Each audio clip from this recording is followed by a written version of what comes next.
আমরা বুঝে ওঠার আগেই আমরা মোবাইলের মধ্যে আসক্ত হয়ে গেছি এবং আমাদের এই আসক্তির ফলে আমাদের সামাজিক যোগাযোগ মাধ্যম রক্ষা করতে গিয়ে আমরা অসামাজিক হয়ে গেছি আর কি।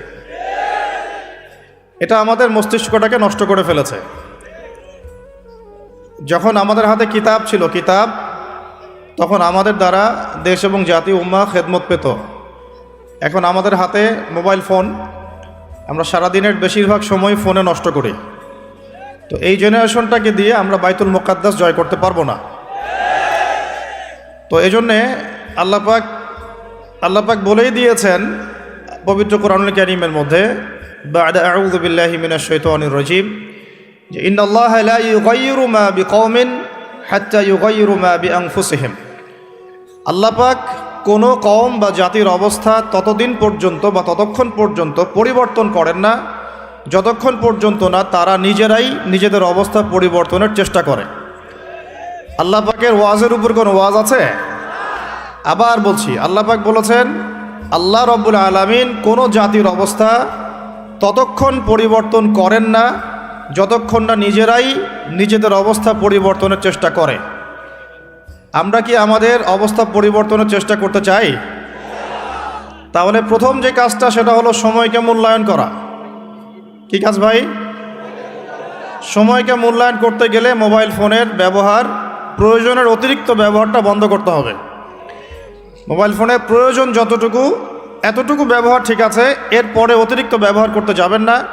সময় নষ্ট হবে, মস্তিষ্কও নষ্ট হয়ে যাবে। বহু হাফেজে কোরআন এখন দিন দিন কোরআন ভুলে যাচ্ছে, এর অন্যতম একটা কারণ মোবাইল ফোন।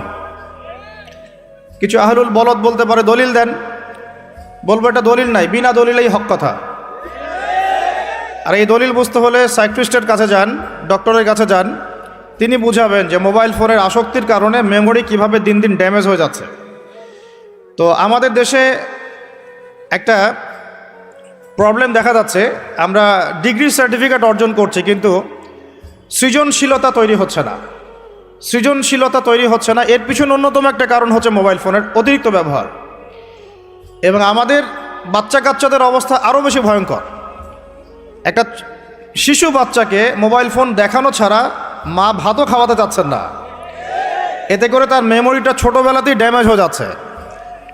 আমরা যারা স্কুল কলেজ ইউনিভার্সিটির ছাত্রছাত্রী আছি, এদের একটা বড় অংশই, দিনের একটা বড় অংশ মোবাইল ফোনে পড়ে থাকে। এই কারণে একটা পড়া তারা বেশি দিন মনে রাখতে পারছে না। আমরা নিজেরাও ভুক্তভোগী। একসময় কোরআনের যে কোনো পৃষ্ঠার যে কোনো আয়াত অনেক সময় নাম্বার সহ বলে দিতে পারতাম, কিন্তু এই মোবাইল ফোনের ব্যবহারের কারণে আস্তে আস্তে আমরাও দেখা যাচ্ছে আয়াত বলতে গিয়ে ভুল করছি, হাদিসের রেফারেন্স দিতে গিয়ে ভুল করছি। অনেক চিন্তা করেছিলাম যে এর পিছনে কারণটা কি। আমরা তো মুজাহাদা করে যাচ্ছি, কারণটা কি? কারণটা হচ্ছে ডিভাইসের অতিরিক্ত ব্যবহার। আল্লাহর ওয়াস্তে আমি ইয়াং জেনারেশনকে রিকোয়েস্ট করব, প্রয়োজনের অতিরিক্ত মোবাইল ফোন আজকে থেকে আর না। রাজি আছি? প্রয়োজন যতটুকু এতটুকু, এর অতিরিক্ত মোবাইল ফোন আজকে থেকে আর না। আর এই সামাজিক যোগাযোগ মাধ্যম সবাইকে ব্যবহার করতে হবে না। একটা বিষয় যদি সামনে চলে আসে, এই বিষয়টাকে নিয়ে সবাইকে কথা বলতে হবে না, সবাইকে পোস্ট দিতে হবে না, সবাইকে লিখতে হবে না, সবাইকে শেয়ার করতে হবে না। যারা ওই বিষয়ে বিশেষজ্ঞ তারা সেই বিষয়ে কথা বলবেন ইনশাআল্লাহ।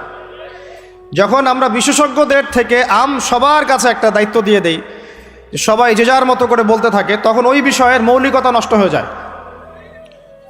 এ কারণে আপনি দেখবেন বাংলাদেশের মতো জায়গায় এই জাতিটার একটা মৌলিক সমস্যা হচ্ছে, কোনো ইস্যুই 7 দিনের বেশি স্টে করে না। অক্টোবর মাসের শুরুর দিকে 3 থেকে 6 তারিখের দিকে আমরা যেভাবে হুরমাতুল আকসা, বাইতুল মুকাদ্দাস, প্যালেস্টাইন, গাজা, জেরুজালেম এগুলো নিয়ে যেমন সরব ছিলাম, আস্তে আস্তে আস্তে আমরা এগুলো থেকে দূরে সরে গেলাম, আমরা ভুলে গেলাম। কারণ কি? কারণ আমরা হয়ে গেছে একটা ইস্যু পাগল জাতি। এর অন্যতম একটা কারণ হচ্ছে সামাজিক যোগাযোগ মাধ্যমের যে গঠনমূলক ব্যবহার, এটা আমরা সবাই জানি না, আমরা বুঝি না আমরা কি ব্যবহার করছি, কেন করছি, কিভাবে করা উচিত। যদি সরকার থেকে একটা নীতিমালা দেওয়া হতো আর একটা যোগ্যতার মানদণ্ড দেওয়া হতো যে এই যোগ্যতা না অর্জন করা পর্যন্ত সামাজিক যোগাযোগ মাধ্যমে অ্যাকাউন্ট খুলতে পারবে না, তাহলে দেখতেন সমাজটা সুশৃঙ্খল হয়ে যেত। তো প্রথমে এতগুলো কথা বলার উদ্দেশ্য হচ্ছে যুবকদেরকে একটা বিষয় সচেতন করা, যে আপনার মেধা, আপনার সময়, আপনার প্রতিভা, এই পুরো বিষয়গুলো এখন মোবাইল ফোন খেয়ে ফেলছে আপনাদের। এখন এখান থেকে বের হওয়ার আপনার কাছে পথ যেহেতু নাই, অতএব যতটুকু ইউজ করতে আপনি পারেন প্রয়োজনে অতটুকু ইউজ করবেন, বাকি সময় ফোনে পড়ে থাকবেন না। রাজি আছি? কারণ আমরা বলেছিলাম শুরুতে একটা আয়াত বলেছিলাম, আল্লাহ পাক কোনো জাতির অবস্থা ততদিন পর্যন্ত পরিবর্তন করেন না যতদিন না তারা নিজেরা কি বলেন নিজেদের অবস্থা পরিবর্তনের চেষ্টা করে। তাহলে প্রথম পরিবর্তনটা শুরু হোক আপনার সময়কে মূল্যায়ন থেকে। আল্লাহ পাক তৌফিক দান করেন। আল্লাহ পাক কিন্তু সূরা আসরে বলেছেন, ওয়াল আসরি, সময়ের কসম, মহাকালের কসম, সময়ের কসম, ইন্নাল ইনসানা লাফি খুসর, আমি আল্লাহ সময়ের কসম করে বলছি পুরো মানব জাতি ক্ষতির মধ্যে আছে। ইল্লাল্লাযীনা আমানু, তারা ব্যতীত যারা ঈমান এনেছে, ওয়া আমিলুস সলিহাত, এবং সৎ আমল সম্পাদন করেছে, ওয়া তাওয়াসাউ বিল হক, পরস্পরকে সত্যের উপদেশ দিয়েছে, ওয়া তাওয়াসাউ বিস সবর, এবং পরস্পরকে ধৈর্যের উপদেশ দিয়েছে। তাহলে আল্লাহ পাক এখানে সময়কে মূল্যায়ন করতে বলেছে। তো যদি আমরা জাতিগতভাবে পরিবর্তন চাই এবং এই বিশ্বে আবারও সেই আগের মতো মাথা উঁচু করে বাঁচতে চাই, সবার আগে সময়কে মূল্যায়ন করতে হবে। আল্লাহ পাক তৌফিক এনায়েত করেন, আমিন। আর এই সময়কে মূল্যায়নের পথে বাধাই হচ্ছে স্মার্টফোন। কিভাবে? আমার আজকের আলোচনার টপিক কিন্তু স্মার্টফোন না। শুরু করলাম কারণ আপনারা অনেকেই ফোন বের করে দাঁড়িয়ে আছেন সেলফি তোলার জন্যে, ভিডিও করার জন্যে। এগুলো দিয়ে গাজাবাসীর কোনো উপকার নাই। এইসব করে সারা বিশ্বে নির্যাতিত উম্মার তাদের রক্তের ঋণ শোধ হবে না। এগুলো করে আমাদের মাজলুম বোনদের ইজ্জতের বদলা নেওয়া যাবে না। এগুলো করে আমাদের ভাইদেরকে যে বোম মেরে হত্যা করা হচ্ছে বা এখনও হচ্ছে, ভবিষ্যতেও হয়তো হবে, অতীতেও হয়েছে, এই ঋণ আপনি সব শোডাউন করে শোধ করতে পারবেন না। তো এগুলো মৌলিক কাজ নয়, এগুলো মৌলিক কোনো কাজ নয়। এগুলো বরং কোনো ক্ষেত্রে অতিরিক্ত শোডাউন করতে গিয়ে উপকারের চেয়ে ক্ষতি হয়ে যায় বেশি। কারণ আপনারা একটু চোখ কান খোলা রাখে দেখবেন, যাদেরকে নিয়েই শোডাউন বেশি করা হয়েছে আপনারা তাদেরকে আর ধরে রাখতে পারেন নাই। কি বুঝলেন কথা? কেউ বুঝে ঠিক বলছে, কেউ না বুঝে ঠিক বলছে। যাদেরকে নিয়ে আপনারা বেশি শোডাউন করেছেন তাদেরকে আপনারা ধরে রাখতে পারেন নাই। তাহলে এখন সেই শূন্য স্থানগুলো কে পূরণ করবে? যারা শোডাউন করতো তারা কি পূরণ করতে পেরেছে? না। অতএব এগুলো বন্ধ করেন, মৌলিক কাজ করি। মৌলিক কাজ হচ্ছে আমরা জাতিটাকে পরিবর্তন করতে চাই কি চাই না? পরিবর্তনের দরকার আছে কি নাই? আমাদেরকে সব কিছু সুন্দর চলছে? যদি বাহিরের চোখ দিয়ে দেখেন তাহলে মনে হবে হ্যাঁ সব সুন্দর চলছে, তাই না? মসজিদ আছে আমাদের, মাদ্রাসা আছে আমাদের, আমরা মুসলমান কালিমা পড়েছি, লা ইলাহা ইল্লাল্লাহ পড়েছি, মুহাম্মাদুর রাসূলুল্লাহ পড়েছি, আমরা মাশাআল্লাহ আমাদের বোনরা পর্দা করে, আপনারা ওয়াজ মাহফিলে আসছেন, ইত্যাদি ইত্যাদি। আপনারা যদি বাহিরের চোখ দিয়ে দেখেন মনে হবে সব ঠিকই আছে, কিন্তু আমাদের এই বাহিরের চোখের বাহিরেও ভিতরে একটা চোখ আছে। এটা কি বিশ্বাস করেন? বাহিরের চোখ দিয়ে যদি দেখেন তাহলে মনে হবে সব ঠিক আছে। কেমন? মসজিদ আছে, মাদ্রাসা আছে, আমাদের ওলামায়ে কেরাম আছেন, আমাদের ইসলামের বই পুস্তক লেখা হচ্ছে, আপনারা নামাজ পড়ছেন, কেউ যাকাত দিচ্ছে, আমাদের বোনরা পর্দা করছে, আমাদের ভাইরা ওয়াজ মাহফিলে আসছে, এভরিথিং ইজ গোয়িং ফাইন। আপনার কাছে এটা মনে হবে যে সব ঠিকই আছে, তাই না? থিংস আর অল রাইট, সব ঠিক আছে। কিন্তু ভিতরের চোখ দিয়ে দেখা শিখলে আপনি বুঝবেন যে এই সব ঠিকের অন্তরালে আসলে কিছুই ঠিক নাই। আগে আপনাকে বোঝাচ্ছি ভিতরের চোখটা কি, তারপরে বুঝাবো কিভাবে সব ঠিক নাই। ভিতরের চোখটা বুঝতে হলে আপনাকে সূরা কাহফ পড়তে হবে। কোন সূরা ভাই? আরো জোরে বলি, কোন সূরা? নবী সাল্লাল্লাহু আলাইহি ওয়াসাল্লাম বলেন, সাল্লাল্লাহু আলাইহি ওয়াসাল্লাম যখনই নাম আসবে পড়বেন সাল্লাল্লাহু আলাইহি ওয়াসাল্লাম। 10 নেকি হবে ইনশাআল্লাহ, 10টা গুনাহ মাফ হবে ইনশাআল্লাহ, 10 বার আল্লাহ রহম করবেন ইনশাআল্লাহ, এবং আপনার মর্যাদা 10 গুণ বাড়ায় যাবে ইনশাআল্লাহ।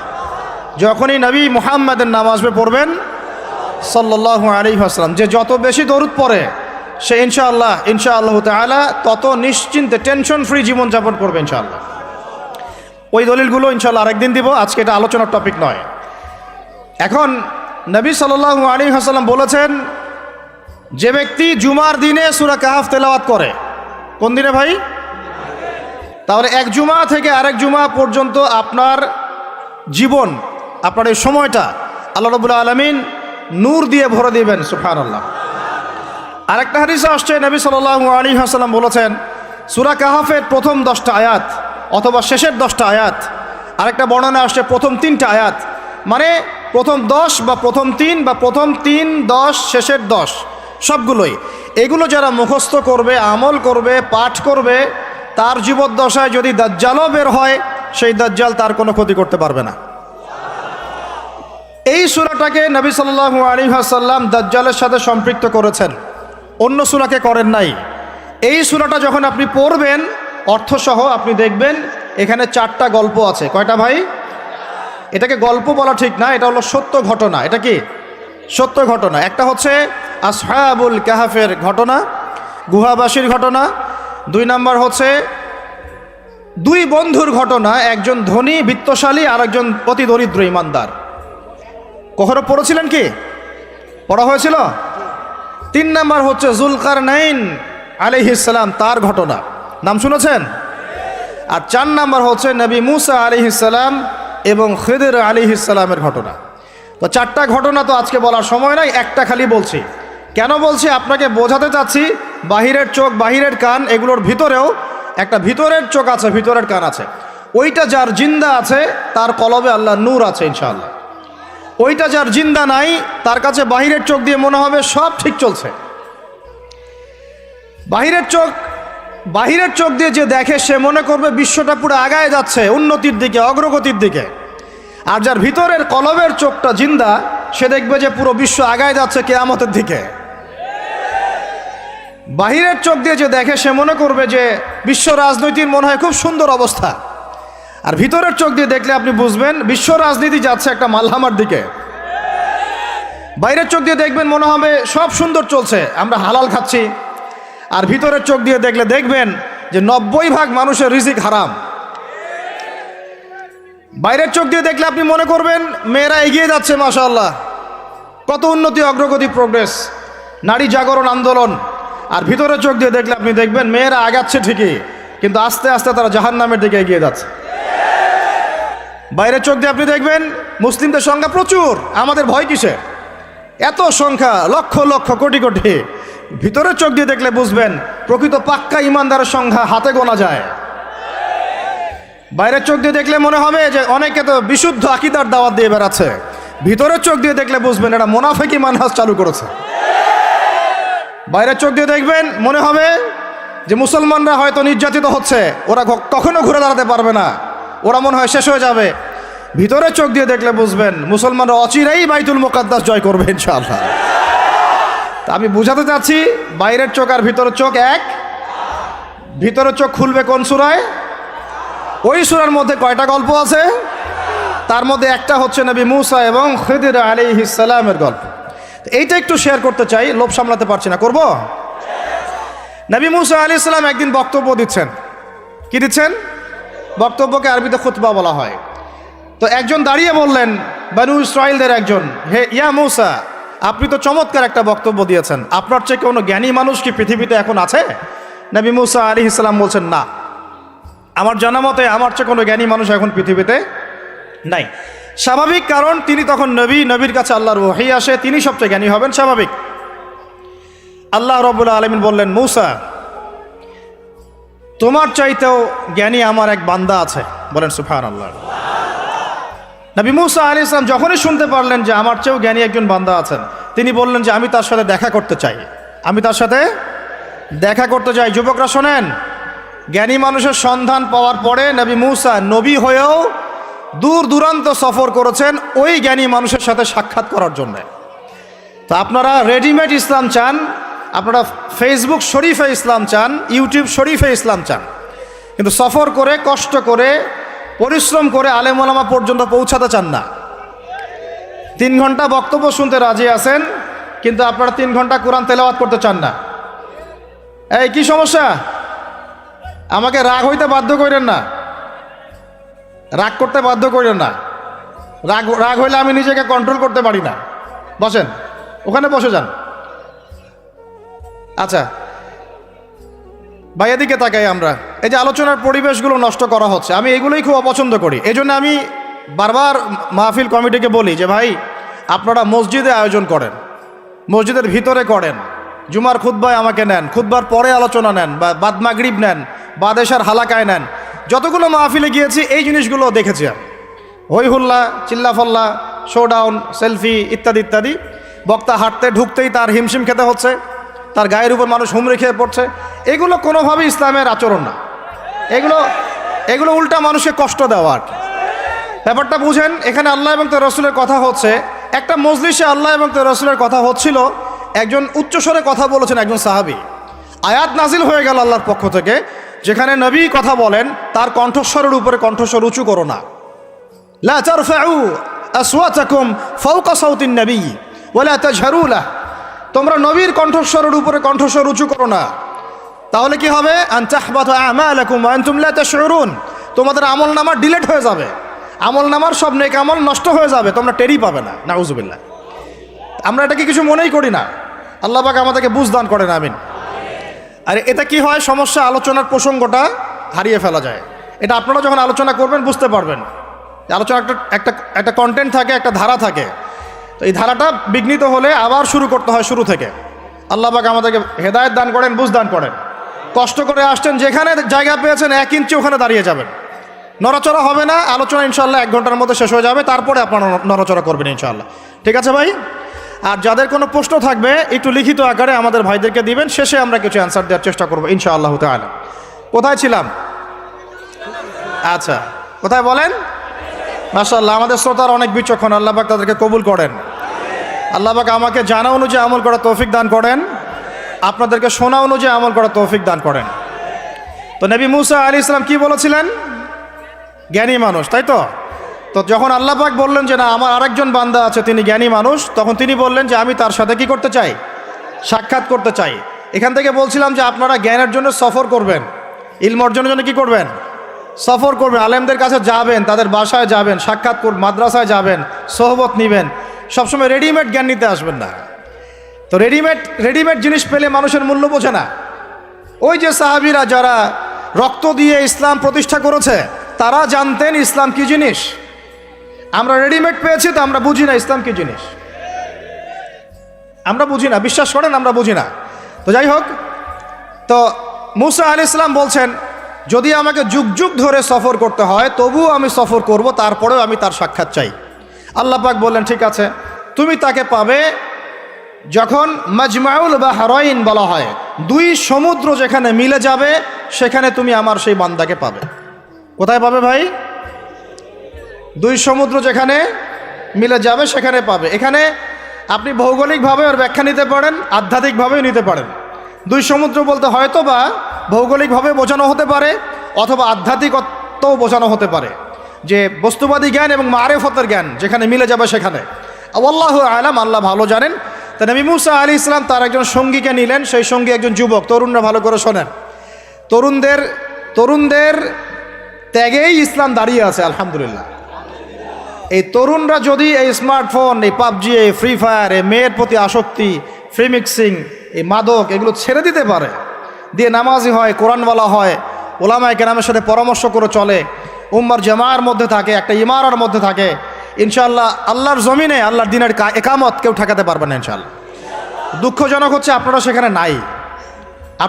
নাই, কিন্তু আপনারা আবেগে আছেন, আবেগ প্রদর্শন করছেন, বিবেক দিয়ে চিন্তা করছেন না, সমালোচনা বেশি করছেন, নিজে কোনো কাজ করছেন না, লেখালেখি করছেন, অনলাইনে বসে আছেন, সমালোচনা করছেন, শেয়ার দিচ্ছেন, লাইক দিচ্ছেন, কিন্তু আপনি আয়নার সামনে দাঁড়ায় চিন্তা করবেন, নিজেকে প্রশ্ন করবেন, এই উম্মার পিছনে আমার কি অবদান?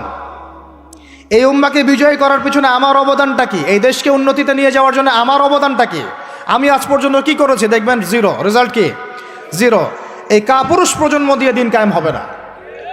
মুখে কথা বলা অনেক সহজ, এরকম চেয়ারে বসে 2টা লেকচার দেওয়া কঠিন। মুখে বলা অনেক সহজ, একটা কনস্ট্রাকটিভ বই লেখা কঠিন। মুখে বলা অনেক সহজ, সাহসিকতার সাথে সমাজের নেমে জাহিলিয়াত দূর করা অনেক কঠিন। তো এই কঠিন কাজগুলো যখন আপনারা দায়িত্ব কাঁধে নেবেন, উম্মার বিজয় হয়ে যাবে ইনশাআল্লাহ। আল্লাহ পাক আমাদের কবুল করেন, আমিন। যুবক একজনকে সাথে নিয়ে নবী মুসা আলাইহিস সালাম হাঁটছেন। এই ব্যক্তির নামও বলে দেই, তার নাম হচ্ছে ইউশা বিন নুন। কি নাম? তিনি পরবর্তীতে নবী হয়েছিলেন এবং তার পরবর্তীতে এই যে তালুত নাম শুনেছেন, যাকে সেনাপতি করা হয়েছিল, মনে আছে? ভুলে গেছেন, আপনারা পড়েন নাই মনে হয়, সূরা বাকারা শেষের দিকে আছে। ওই তালুতের নেতৃত্বেই তো বাইতুল মুকাদ্দাস জয় হলো, বনু ইসরাইল সেখানে ঢুকলো এবং তখন সূর্য ডুবে যাচ্ছিল। তিনি দোয়া করছিলেন, আল্লাহ সূর্যটাকে থামিয়ে দাও। আল্লাহ পাক বাইতুল মুকাদ্দাস বিজয়ের স্বার্থে সূর্যকে থামিয়ে দিলেন। সুবহানাল্লাহ।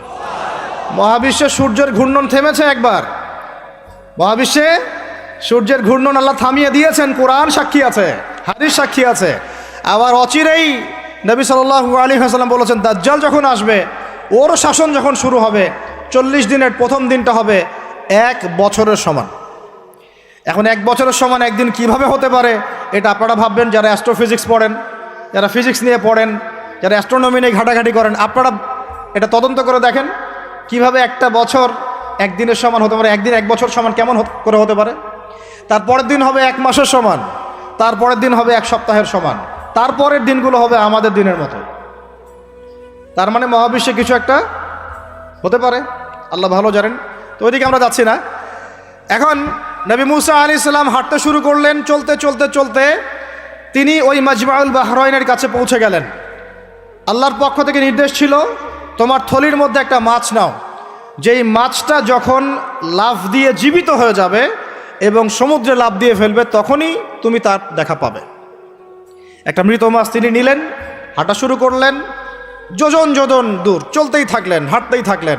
এক পর্যায়ে একটা পাথরের হেলান দিয়ে রেস্ট নিচ্ছেন, বিশ্রাম করছেন। বিশ্রাম করতে গিয়ে তিনি তার সঙ্গীকে বলছেন, আচ্ছা, যে নাস্তা নিয়ে আসছিলাম সেটা নিয়ে আসো দেখি। তখন তিনি বলছেন, আমি তো আপনাকে বলতে ভুলে গিয়েছি, ওই মাছ তো জীবিত হয়ে চলে গেছে সমুদ্রের মধ্যে। তখন মুসা আলাইহিস সালাম বললেন, আরে আমাকে এতদিন বলোনি কেন, এতক্ষণ বলো নাই কেন? ওইটাই তো সেই জায়গা যেখানে আমি তাকে পাবো। তারা আবার ব্যাক করলেন। তারা ব্যাক করলেন, সেই জায়গায় দেখলেন পাথরের উপরে সেই আল্লাহর বান্দা বসে আছে। তার নাম খিদির আলাইহিস সালাম। খিদির শব্দের অর্থ শ্যামল।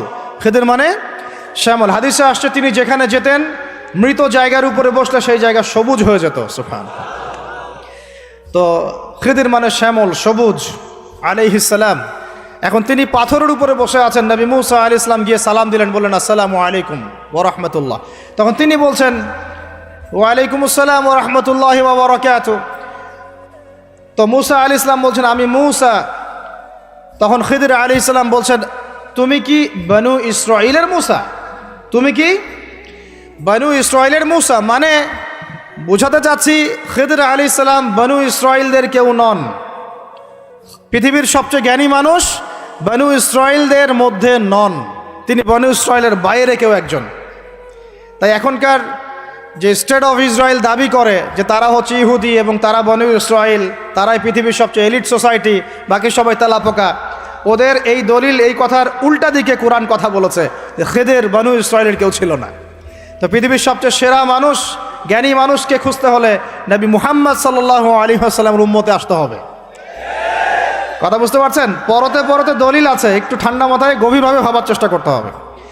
তো এখন খিদির আলাইহিস সালামকে নবী মুসা আলাইহিস সালাম বলছেন যে, হাল আদুল্লুকা আলা আন তুআল্লিমানি মিম্মা উল্লিমতা রুশদা।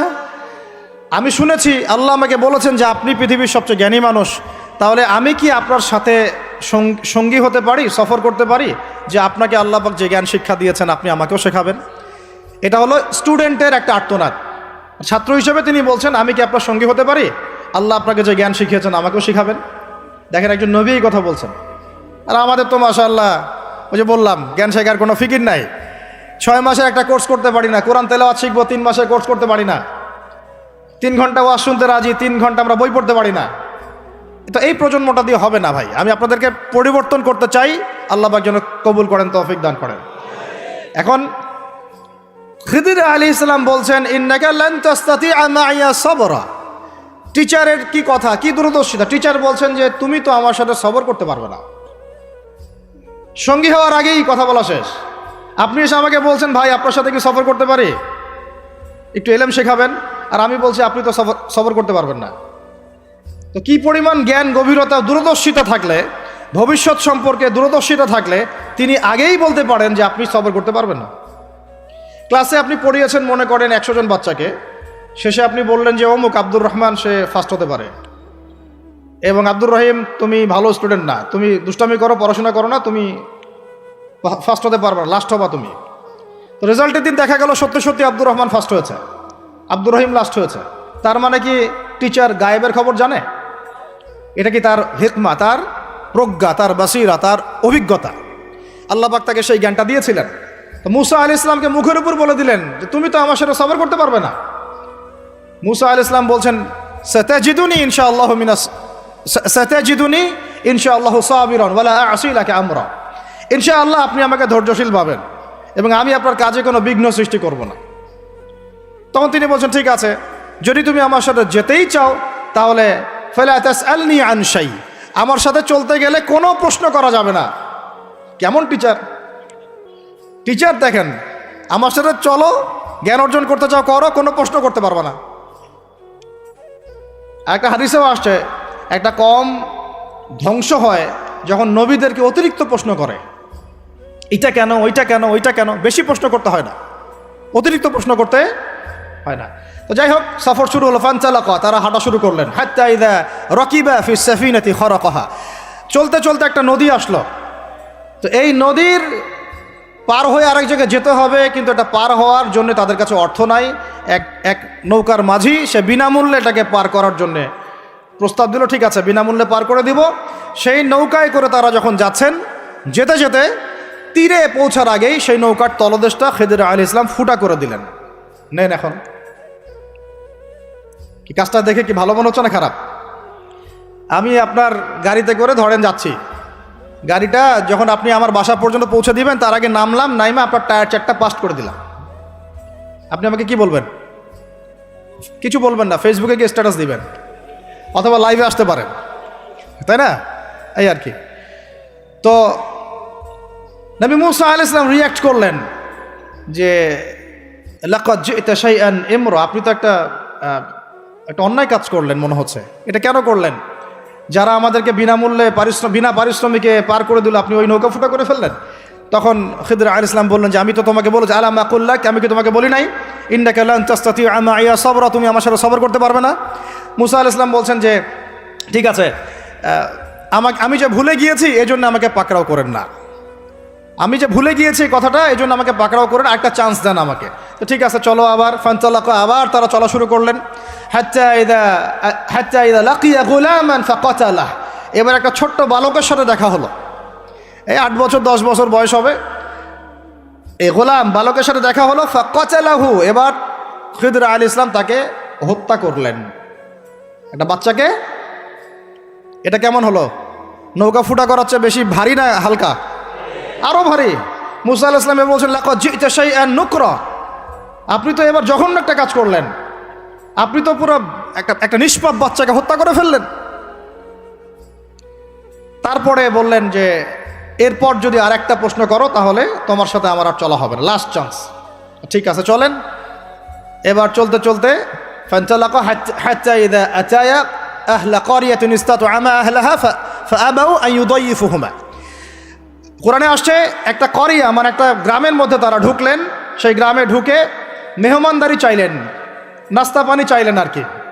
তো তারা মেহমানদারি করলো না, দূর দূর করে তাড়িয়ে দিল। অনেকটা আমাদের ওই কলকাতার দাদাবাবুদের মতো আর কি। জিজ্ঞাসা করে যে খেয়ে আসছেন না খেয়ে যাবেন।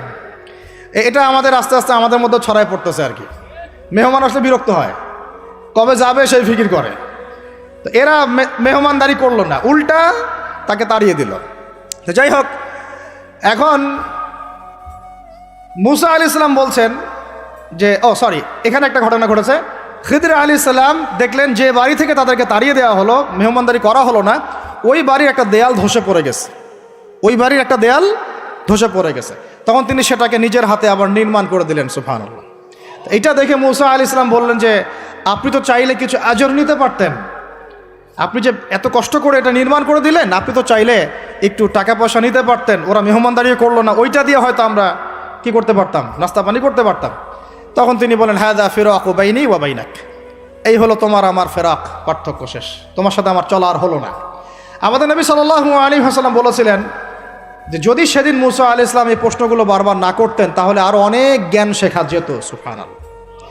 তখন তিনি বলছেন, ঠিক আছে, হাদা ফিরাকু বাইনি ওয়া বাইনাক সাউনাব্বিউকা বিতাউইল মা লাম তাসতাতি' আলাইহি সাবরা। তবে যাওয়ার আগে আমি তোমাকে জানিয়ে দিব এই তিনটা ক্ষেত্রে মূল ঘটনা কি ছিল যে বিষয়ে তুমি সবর করতে পারো নাই। আম্মা সাফিনা, ওই যে সাফিনা বা নৌকা, আম্মা সাফিনাতু আম্মা সাফিনাতু ফাকানা লিমাসাকিন ইয়ামালুনা ফিল বাহর। ওই যে সাফিনা বা নৌকাটা, ওইটা ছিল মিসকিনদের, মিসকিন মানে বলা হয় কি হতদরিদ্র মানুষ, জেলে টাইপের, যাদের কিছু নাই, নৌকায় মানে সমুদ্রে মাছ ধরে ধরে খায়, এরকম কিছু মানুষের ওই সাফিনা বা নৌকাটা ছিল। এবং ওদের পিছনে ছিল একটা মালিক, মালিক মানে এখানে জলদস্যু।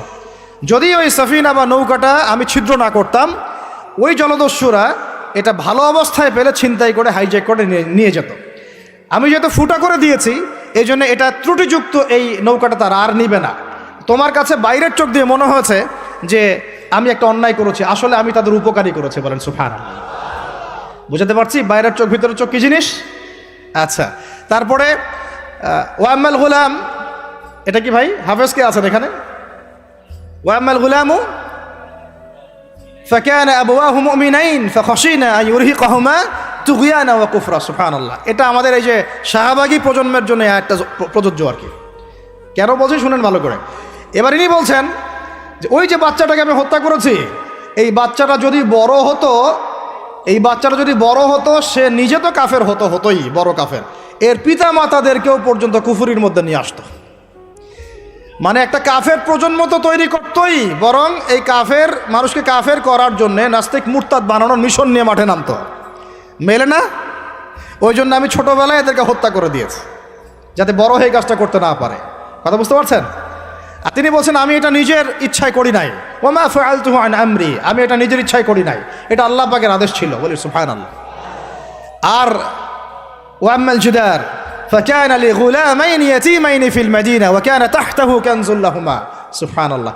আর 3 নাম্বার তিনি বলছেন, আর ওই যে দেয়ালটা আমি নির্মাণ করেছি, এই দেয়ালটা ছিল ওই বাড়ির 2 এতিম বালকের। সুবহানাল্লাহ। ওয়া কানা আবুহুমা সালিহা, তাদের বাবা ছিল সৎ। আর ওই দেয়ালের নিচে তাদের বাবা মায়ের রেখে যাওয়া পৈতৃক সম্পত্তি খাজানা ছিল।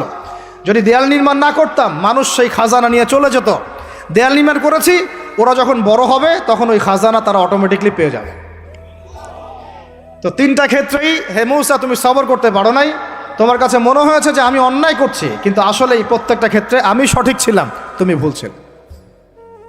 এখানে একটা চমৎকার শিক্ষা আছে, একটা চমৎকার গভীর একটা শিক্ষার ব্যাখ্যা আছে, অন্তর্দৃষ্টির শিক্ষা, যে শুধুমাত্র বাইরের চোখ দিয়ে আর বাইরের এইসব সাক্ষরতার হাত দিয়ে, সার্টিফিকেট দিয়ে, নাম সিগনেচার করে, এত বইপত্র পড়েই মানুষ প্রকৃত শিক্ষিত হয় না। একটা গভীর একটা বুঝ দরকার, আল্লাহর মারেফত দরকার, আল্লাহর নূর দরকার, তাসকিয়া দরকার, দূরদর্শিতা দরকার, যেটাকে আমরা হিকমা বলি। ওয়ামা ইউতাল হিকমা ফাকাদ উতিয়া খায়রান কাসীরা। আল্লাহ বলেছেন যাকে হিকমা এবং প্রজ্ঞা দেওয়া হয়েছে তাকে অনেক প্রচুর কল্যাণ দিয়ে দেওয়া হয়েছে।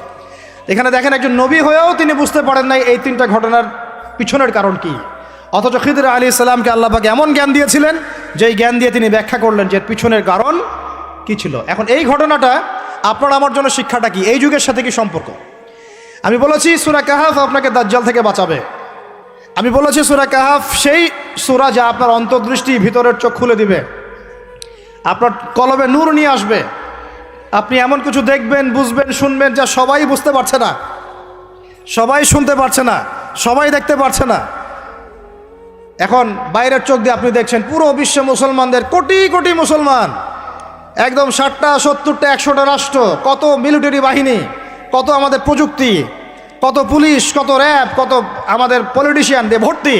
আদতে ভিতরের চোখ দিয়ে দেখলে আপনি দেখবেন পুরো বিশ্বের এই লক্ষ কোটি মুসলমান আজকে জাতিসংঘের হাতে বন্দী হয়ে গেছে। ও যদি বলে ডানে যাও, মুসলমানরা ডানে যায়, যদি বলে বামে যাও, মুসলমানরা বামে যায়, কিছুই করার নাই। এটা ভিতরের চোখ দিয়ে আমরা দেখছি, ভিতরের চোখ দিয়ে। এটাকে ফর্ম করা হয়েছে 2য় বিশ্বযুদ্ধের পরে 1945 সালের দিক থেকে। এটার এজেন্ডাই ছিল একটা, যে পুরো বিশ্বের কাফেরদেরকে ঐক্যবদ্ধ করা এবং সারা বিশ্বের মুসলিমদেরকে নির্যাতন করা। প্রত্যেকটা জায়গায় মুসলিমরা যেখানে নির্যাতিত হয়েছে এর পিছনে এদের একদম স্পষ্ট ভূমিকা ছিল। এখন পর্যন্ত যদি আগামীকাল আপনি শোনেন যে গাজার মধ্যে 1000 শিশুকে হত্যা করা হয়েছে, তবুও এরা ঐক্যবদ্ধভাবে মাজলুমদের পক্ষে কোনো অবস্থান নিবে না। এরা বরং ওই জালেমদের পক্ষে অবস্থান নেবে এবং বলবে আমরা আমাদের বন্ধুদের সাথে আছি। এটা হচ্ছে আসল চরিত্র, যেটা আপনি বাইরের চোখ দিয়ে বুঝতে পারছেন না, কিন্তু আপনি খিদির হলে বুঝতে পারতেন আসল ঘটনা কি। আমার কথা কি বুঝতে পারছেন? তাহলে এটা বাইরের চোখ দিয়ে দেখলে আপনি বিশ্ব রাজনীতিতে বুঝবেন যা হচ্ছে এগুলো মুসলমানদের কল্যাণের স্বার্থে হচ্ছে না, বরং আমাদের স্বার্থকে জলাঞ্জলি দিয়ে ওরা ওদের স্বার্থ প্রতিষ্ঠা করছে। আল্লাহ পাক এই জালেমদের থেকে আমাদেরকে হেফাজত করেন। এইটা হচ্ছে মূল তাগুতি শক্তি, পুরো বিশ্বের মূল তাগুত, মূল কুফর, মূল শিরকের গোড়াই হচ্ছে এটা। বিশ্বাস করেন ইমামুল মাহদী যখন আসবেন এবং ঈসা ইবনে মারিয়াম যখন আসবেন, ইনশাআল্লাহু তাআলা এই গোড়ার তাগুতি শক্তির কোনো অস্তিত্ব এই পৃথিবীতে থাকবে না ইনশাআল্লাহ। আমরা এটাও জানি 80টা পতাকা একত্রিত হবে। কতটা? 80টা পতাকা একত্রিত হয়ে মুসলমানদের বিরুদ্ধে তারা যুদ্ধ করবে। ইতিহাসের ছাত্র কেউ থাকলে আমার সামনে দাঁড়ায় বলেন তো যে এই পুরো বিশ্বের ইতিহাসে কোনোদিনও 80টা ফ্ল্যাগ একত্রিত হয়ে মুসলমানদের বিরুদ্ধে লড়েছে? হয়েছে এই ঘটনা কখনো? তার মানে হয় বর্তমানে হবে অথবা ভবিষ্যতে হবে। আর আপনাকে যদি জিজ্ঞাসা করি এটা কাদের দ্বারা সম্ভব, পুরো বিশ্বের 80টা ফ্ল্যাগকে একত্রিত করা কাদের দ্বারা সম্ভব? আপনার বিচক্ষণতা থাকলে, খিদির যদি আপনি হয়ে থাকেন, আপনি বুঝতে পারবেন কাদের দ্বারা সম্ভব। এখন এটা হলো জিওপলিটিক্যাল অবস্থা। তবে ওইখানে যে ওদের মধ্যে সবাই এক তা নয়, ওদের মধ্যেও দুটো ভাগ আছে। এক শ্রেণীর নাসারা আছে যারা মুসলমানদের কাছাকাছি থাকবে, যারা দেখবেন মুসলমানদের পক্ষে অবস্থান নেবে। আর এক শ্রেণীর নাসারা থাকবে যারা মুসলমানদের সরাসরি শত্রুতা করবে। এই বিষয়ে আল্লাহ পাক সূরা মাইদার মধ্যে স্পষ্ট বলেছেন, ইয়া আইয়ুহাল্লাযীনা আমানু, হে মুমিনগণ, লা তাত্তাখিযুল ইয়াহুদা ওয়ান নাসারা আউলিয়া, তোমরা ইহুদি এবং নাসারাদেরকে বন্ধুরূপে গ্রহণ করো না। কে বলেছেন? কে বলেছেন? এখন আপনি কি আল্লাহর দিকে তেরে আসবেন? আপনি কি আল্লাহর সামনে আল্লাহর দিকে তেরে আসবেন? হ্যাঁ, আল্লাহ আপনি কেন এই কথা বললেন, আপনি কেন অসাম্প্রদায়িক কথা বললেন, এমন কথা বলবেন? আল্লাহ বলছেন সূরা মাইদা আয়াত নাম্বার 51-তে, কত নাম্বার? আল্লাহ বলছেন, ইয়া আইয়ুহাল্লাযীনা আমানু, হে মুমিনগণ, তোমরা যদি মুমিন হয়ে থাকো, লা তাত্তাখিযুল ইয়াহুদা ওয়ান নাসারা আউলিয়া, ইহুদি এবং নাসারাদেরকে বন্ধুরূপে গ্রহণ করো না। এখন কি আল্লাহ পাক সব ইহুদিকেই বলছেন, সব ইহুদি সব নাসারাকেই বলছেন, সব খ্রিস্টানকে বলছেন? উত্তর না। কাদেরকে বলছেন? বা'দুহুম আউলিয়াউ বা'দ। ইহুদি নাসারার মধ্যে যারা একে অপরের বন্ধু, ইহুদি নাসারাদের মধ্যে যারা একে অপরের বন্ধু, আল্লাহ পাক তাদেরকে আমাদেরকে বন্ধুরূপে গ্রহণ করতে নিষেধ করেছেন। কেন? আল্লাহ পাক বলেছেন, ওয়া মান ইয়াতাওয়াল্লাহুম মিনকুম ফাইন্নাহু মিনহুম, তোমাদের মধ্যে কেউ যদি ওদের দিকে চলে যায়, ওদের দিকে মুখ ফিরায়, ওদের সাথে বন্ধুত্ব করে, অ্যালায়েন্স করে, তাহলে সে এই উম্মার কেউ না, সে তাদের অন্তর্ভুক্ত হয়ে যাবে। নাউযুবিল্লাহ। এখন আপনি বলেন তো সারা বিশ্বের ইহুদি এবং খ্রিস্টানরা কি একসাথে আছে? না, ওদের মধ্যে কিন্তু বিভক্তি আছে, আছে না? ওদের মধ্যে বিভক্তি আছে। খেয়াল করে দেখেন, এই ইস্যুগুলোতেও সব খ্রিস্টান কিন্তু একসাথে ইহুদিদের পক্ষ নেয় নাই। ভালো করে খেয়াল করে দেখবেন, বোঝার চেষ্টা করবেন, ওয়ার্ল্ড অ্যাফেয়ার্স বুঝবেন। ওদের মধ্যে ডিভাইডেশন আছে। আল্লাহ পাক বলছেন সব ইহুদি সব খ্রিস্টান খারাপ এমন নয়, তাদের মধ্যেও ভালো মানুষ আছে। কিন্তু যে ইহুদি যে খ্রিস্টানরা একে অপরের বন্ধু, তাদেরকে তোমরা বন্ধুরূপে গ্রহণ করো না। তাহলে আমাকে বলেন তো, স্ট্রেট ফরওয়ার্ড বলি, যে যারা প্যালেস্টাইনে জুলুম করছে, যে জারজ রাষ্ট্র, তাদের বন্ধু কোন খ্রিস্টানরা? কোন দিকের, কোন পৃথিবীর কোন দিকের, কোন সভ্যতার খ্রিস্টান রাষ্ট্রগুলো ওকে মদদ দিয়েছে বলেন তো দেখি? সর্বপ্রথম ওকে বড় করেছে ব্রিটেন। কে বড় করেছে? এবং এই পশ্চিমা সভ্যতা, ওর সাথে আরও অনেকগুলো কান্ট্রি আছে। তারপরে দ্বিতীয় বিশ্বযুদ্ধের পর 1914 সালে যখন অটোম্যানদেরকে পরাজিত করা হয়েছে, তখন ব্রিটেন ইহুদিদেরকে ঢুকিয়েছে জেরুজালেমে। তারপরে পেলে বড় করেছে। তারপর যখন ওরা একটু শক্তিশালী হয়ে গেছে, তখন ব্রিটেনের রোল শেষ। দ্বিতীয় বিশ্বযুদ্ধের পর সে দায়িত্ব চাপিয়ে দিয়েছে আমেরিকার হাতে। এরপরে সে এই জারজ রাষ্ট্রটাকে আস্তে আস্তে বড় করতে করতে ওই শিশু থেকে একদম ঘোড়সাওয়ারের ঘোড়ায় পরিণত করেছে, আরও শক্তিশালী করেছে। এবং বিগত 1945 থেকে এই 2024 পর্যন্ত, এখন পর্যন্ত প্রত্যক্ষ মদত দিয়ে সে তাকে বিশ্বের রুলিং স্টেট বানিয়েছে। এখন সে বিশ্বের মুসলমানদেরকে বলে, ওঠো, মুসলমানরা ওঠে, বসতে বললে বসে। বাস্তবতা এটা না যে আপনার অনেক মসজিদ আছে, অনেক মাদ্রাসা আছে, অনেক মুসলমান, আপনারা যুব সমাজের একদম বিস্ফোরণ, একজন বক্তা আসছে একদম আল কোরআনের আলো ঘরে ঘরে জ্বালো, আদতে এগুলোর কোনো মূল্য হচ্ছে না। আদতে এগুলো দিয়ে সারা বিশ্ব দিন প্রতিষ্ঠা হচ্ছে না। কারণ বিশ্বের বাস্তবতা আমরা বুঝতে পারি নাই। বিশ্বের বাস্তবতা বুঝতে হলে খিজির হতে হবে। বিশ্বের বাস্তবতা এইটাই যে ওরা এখন এত শক্তিশালী একটা অবস্থায় গিয়েছে, ওখান থেকে আমাদেরকে তারা কন্ট্রোল করা শুরু করেছে বিগত প্রায় 100 বছর থেকে। কত বছর থেকে? এগুলো আমাদের হুঁশই নাই। আমরা মনে করি মাশাআল্লাহ আমি 5 ওয়াক্ত নামাজ পড়ি, কাম খালাস, আমি যাকাত দিয়েছি, কাম খালাস, আমি একদম পর্দা করি, মাশাআল্লাহ সব কাম খালাস, আমি একটা মসজিদ করেছি, বাস কাম খালাস, আমি মাশাআল্লাহ একটা মাদ্রাসা চালাই, বাস দিন কায়েম হয়ে গেছে। No, not at all. Question কালেও না। যতদিন পর্যন্ত মুসলমানরা আবার সেই ওমর ইবনুল খাত্তাবের শাসন কায়েম করতে পারে নাই, এই বিশ্বে মুসলমানরা স্বাধীন নয়। আমরা এখনো স্বাধীনতা অর্জন করতে পারি নাই। আমরা সেদিন স্বাধীনতা অর্জন করতে পারবো যেই দিন বাইতুল মুকাদ্দাস আমাদের হাতে হবে ইনশাআল্লাহ।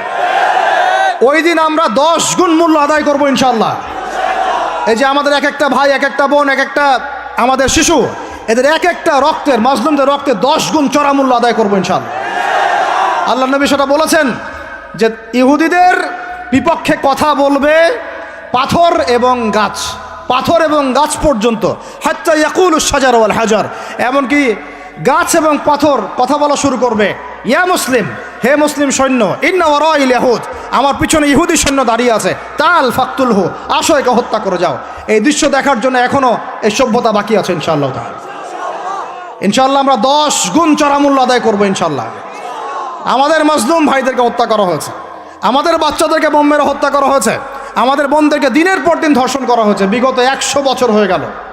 আর আশপাশে অনেক মুনাফিক বসে আছে, এরা টু শব্দ পর্যন্ত করতে পারে না। ধিক তোমাদের রাজতন্ত্রের উপরে, তোমাদের ক্ষমতার উপরে ধিক্কার জানাই আমরা। যেই ক্ষমতা নিয়ে তোমরা ইহুদিদের বিরুদ্ধে দাঁড়াতে পারো না, এই ক্ষমতার উপর আমরা ধিক্কার জানাই। ওর চেয়ে ওই মাজলুম ভাইরা অনেক ভালো যারা ওই গুটি কয়েক লাঠিসোঁটা নিয়ে এদের প্রতিবাদ করেছে। ইনশাআল্লাহ এই প্রতিবাদ কিয়ামত পর্যন্ত থাকবে ইনশাআল্লাহ। আর আমাদের সরকার যদি আমাদেরকে সুযোগ করে দেয়, ইনশাআল্লাহ আমরা সেখানে শরিক হব ইনশাআল্লাহ। আমরা তো আর বিচ্ছিন্নভাবে শরিক হতে পারবো না। আমরা একটা জাতি গঠন করব। আমরা তো রাষ্ট্রের বাইরে না, আমরা সরকারের বাইরে না, আমরা বিদ্রোহী না, আমরা সরকারের বিরুদ্ধে কোনো অবস্থান নেই না। আমরা দাবি জানাবো যদি আমাদের প্রত্যেক সদস্যকে, মানে আমাদের এই যে আমাদের দেশের যারা প্রশাসনে আছেন, আমজনতার মধ্যে আছেন, যাদের মধ্যে জিহাদের জাজবা আছে, যারা ইহুদিদের সাথে জিহাদ করতে চায়, এই মানুষগুলোকে আপনারা প্রশিক্ষিত করেন, করে গাজায় পাঠান ইনশাআল্লাহ।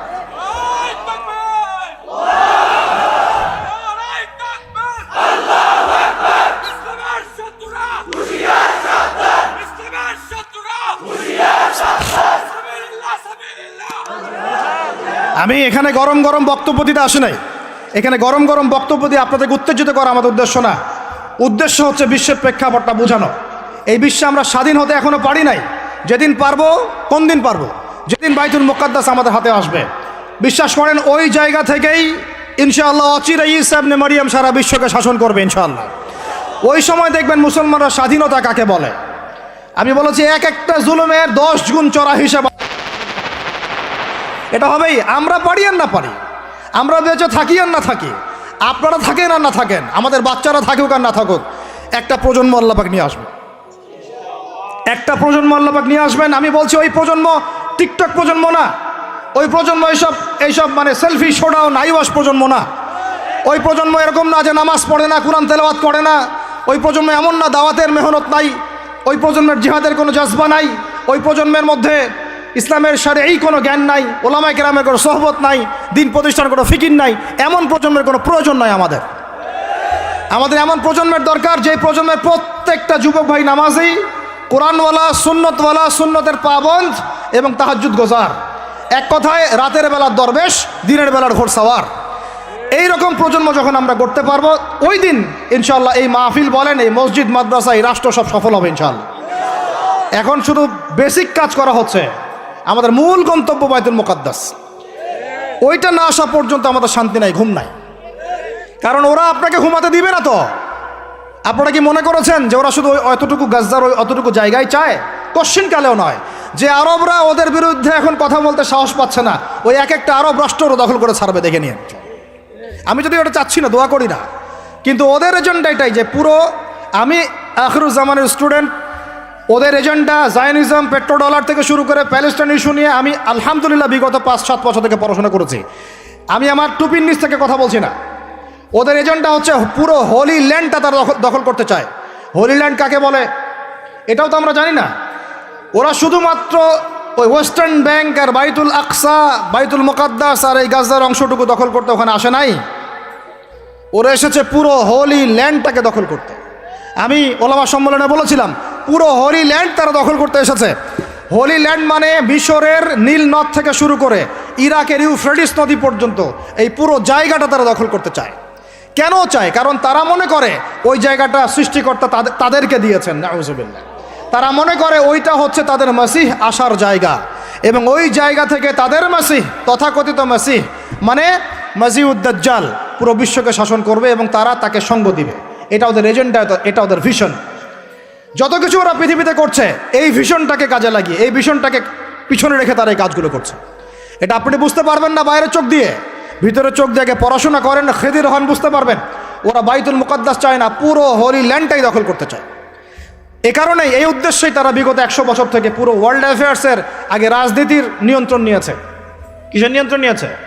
আপনি নিচু নিচু জায়গায় যত কথাই বলেন, ওই জায়গার ক্ষমতা আপনার হাতে না থাকলে আপনি জনগণকে সর্বোচ্চভাবে ইসলামের দিকে আনতে পারবেন না।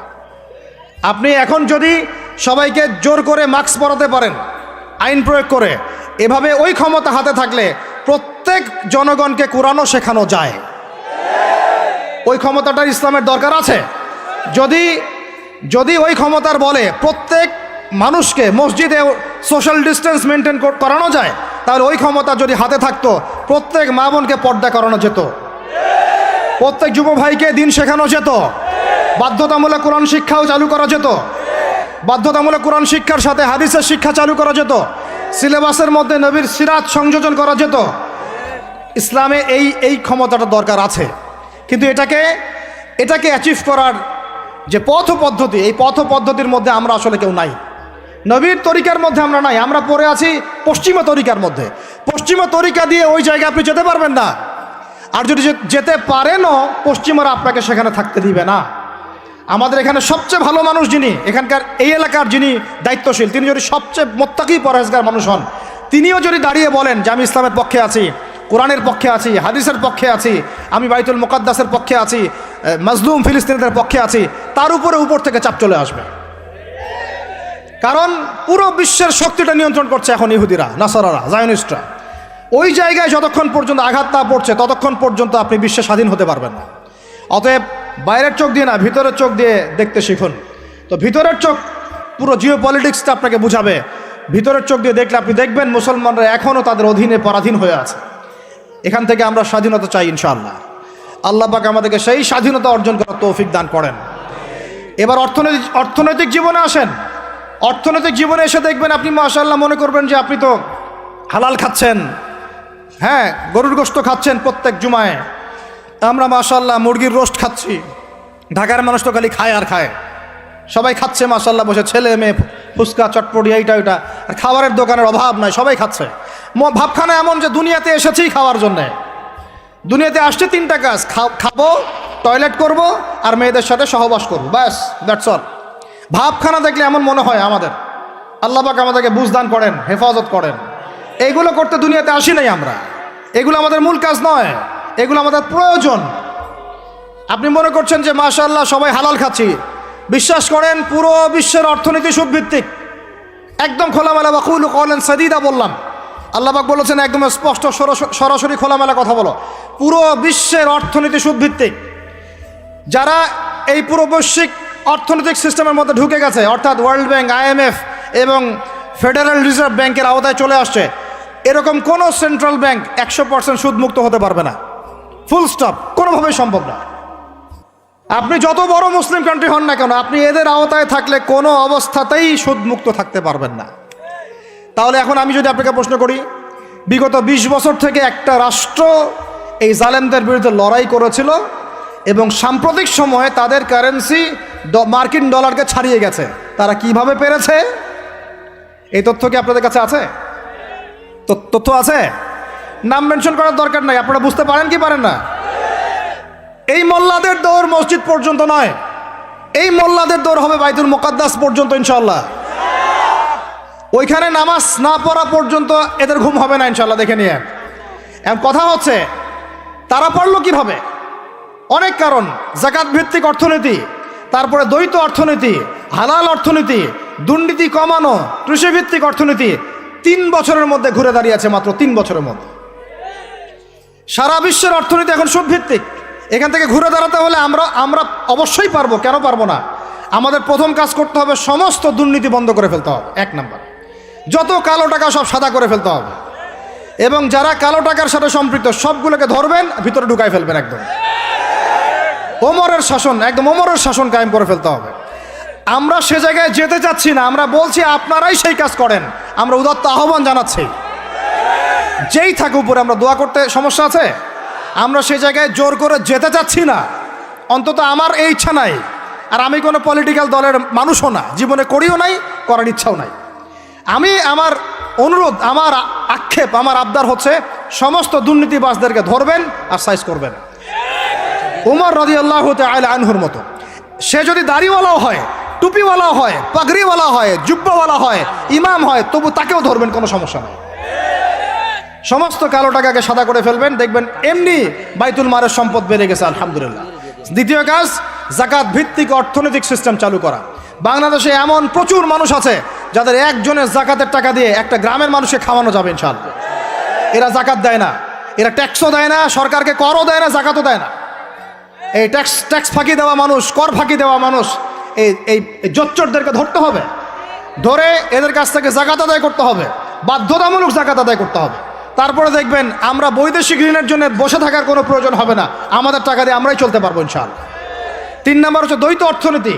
ওরা কিন্তু একটা কারেন্সি চালায় নাই, একাধিক কারেন্সি চালিয়েছে। এটা অর্থনীতিবিদ যারা তারা বুঝবেন।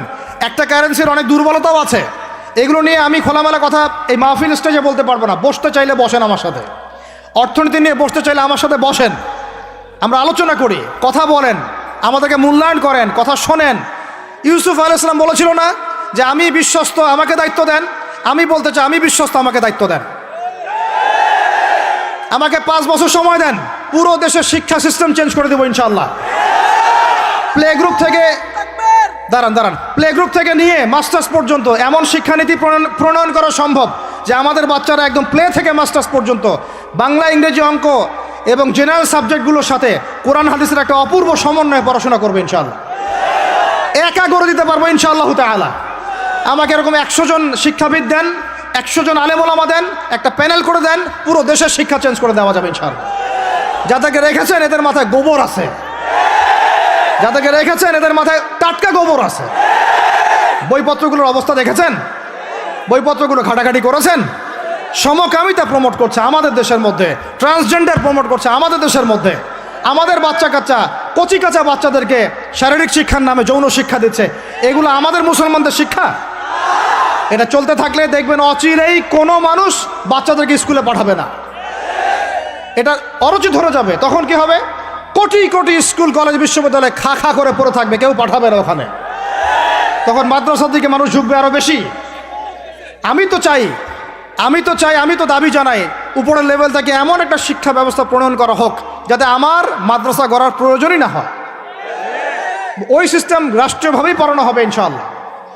আপনি মালয়েশিয়ার দিকে তাকিয়ে দেখেন, আপনি এই যে ওয়েস্টার্ন কান্ট্রির মধ্যে অনেক কান্ট্রি আছে, অস্ট্রেলিয়ার মতো জায়গাতে আছে, ব্রিটেনের মতো জায়গাতে আছে, কোনো কোনো ক্ষেত্রে আপনি লেবাননকে দেখেন, ইয়েমেনকে দেখেন, জর্ডানকে দেখেন, কাতারকে দেখেন, সৌদি আরবিয়াকে দেখেন, অনেক কান্ট্রি আছে। ভালো কাজের তো প্রশংসা করতে দোষ নাই, দোষ আছে? এমনকি অনেক পশ্চিমা কান্ট্রিতেও একদম উপর লেভেল থেকে ইসলামিক সিলেবাস প্রণয়ন করা হয়েছে। তার মানে এমন না যে তারা সায়েন্সকে গুরুত্ব দেয় নাই, ম্যাথকে গুরুত্ব দেয় নাই, ফিজিক্স পড়ায় নাই, অ্যাস্ট্রোফিজিক্স পড়ায় নাই, ইকোনমিক্স পড়ায় নাই, বিষয়টা এমন না। তারা ফিলসফি পর্যন্ত পড়িয়েছে। ঘাটাঘাটি করেন, অনলাইনে সব মজুদ আছে। এমন শিক্ষানীতি প্রণয়ন করা সম্ভব, একদম প্লে থেকে নিয়ে মাস্টার্স পর্যন্ত। আমার ছেলে ইমামতিও করবে, এদিকে বিমানও উড়াবে ইনশাআল্লাহ। আমার মেয়ে ডাক্তারও হবে, এদিকে দেখবেন হাফেজাও হবে ইনশাআল্লাহ। একজন মুফতি সাহেব, তিনি ফতোয়াও দিবেন, একই সাথে বিশ্ব অর্থনীতির সম্পর্কেও জানবেন ইনশাআল্লাহ। একজন আর্মি অফিসার, তিনি যেমন সামরিক ক্ষেত্রে লিডার হবেন, তেমনি দেখবেন ফিকহের কিতাব মোতালা করে ফতোয়া দিতে পারছেন ইনশাআল্লাহ। এই যুগটা এটা কোনো মানে স্বপ্নের যুগ নয়, এই যুগটা ছিল এক সময়। বেশি দিন দূরে যেতে হবে না, আপনি 200, 300, 400 বছর পিছনে যান, দেখবেন মুসলমানরা এমন সোনালী যুগ পার করে আসছে।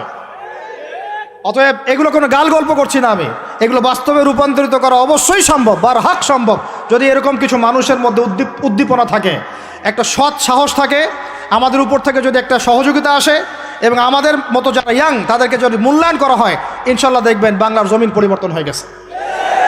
এই পরিবর্তন হলে দেশের জন্য কোনো খারাপের কিছু নাই, রাষ্ট্র পিছিয়ে যাবে না, রাষ্ট্র আরও এগিয়ে যাবে ইনশাআল্লাহ তাআলা। আরও ব্যাপার আছে, আপনি মালয়েশিয়ার একটা ক্লাস 10-এর বাচ্চার দিকে তাকান।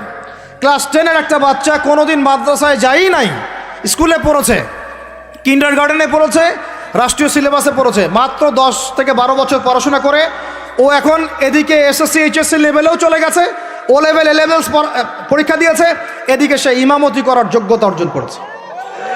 এখন আমাকে বলেন ওই রাষ্ট্রটা কি পিছিয়ে গেছে? অতএব এই শিক্ষার দিকে অনেক মনোযোগ হতে হবে আমাদের সবাইকে, আল্লাহ পাক তৌফিক দান করেন। আমরা যদি এখন এগুলোর বিরুদ্ধে গঠনমূলক কথা না বলি, গঠনমূলক প্রতিবাদ না করি এবং আমাদের রাষ্ট্রপ্রধানদেরকে না বুঝাই, তাহলে অনেক দেরি হয়ে যাবে। আজকে থেকে 20 বছর আগে ইহুদি খ্রিস্টানরা পরিকল্পনা করেছিল এই টিকটক প্রজন্ম গড়ে তোলার জন্য, তারা আজকে সফল হয়েছে। এখন আমরা যদি এখন চুপ করে থাকি, আগামী 20 বছর পর আপনি দেখবেন আরেকটা প্রজন্ম আসছে, এরা মানুষকে সালাম পর্যন্ত দিবে না। দেখে নিন আপনি, 20 বছর লাগবে না, 5টা বছর যাক, তারপর দেখেন কি হয়। এরা কি এখন বাসায় ঢুকে বাবা মাকে সালাম দেয়? কারণ কোনো প্রতিষ্ঠান ওকে সালাম দেওয়া শিখায় নাই, স্কুলে না, কলেজে না, কোথাও সে সালাম দেওয়া শিখছে না। আসসালামু আলাইকুম ওয়া রাহমাতুল্লাহি ওয়া বারাকাতুহু বিশুদ্ধ করে বলতে পারছে না। বিশুদ্ধ করে বলতে হবে না? অর্থ আছে না? এর একটা তাজবির আছে না? এগুলো তো আমরা গুরুত্ব দিচ্ছি না।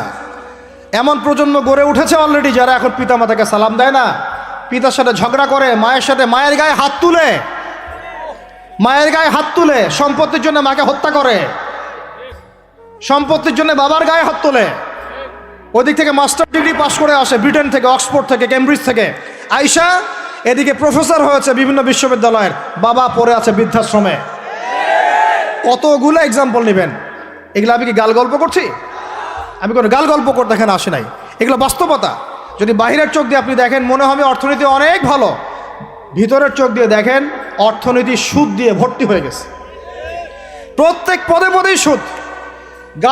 গাধাদেরকে আমি তো বুঝাতে পারি নাই, কাগজের টাকা আর এই যে আপনার এই ইলেকট্রনিক মানির কথা তো দীর্ঘদিন বলেছি, কিছু গাধা আছে এদেরকে বুঝাতে পারি নাই, এর মধ্যেও সুদ আছে, এর মধ্যে কি আছে।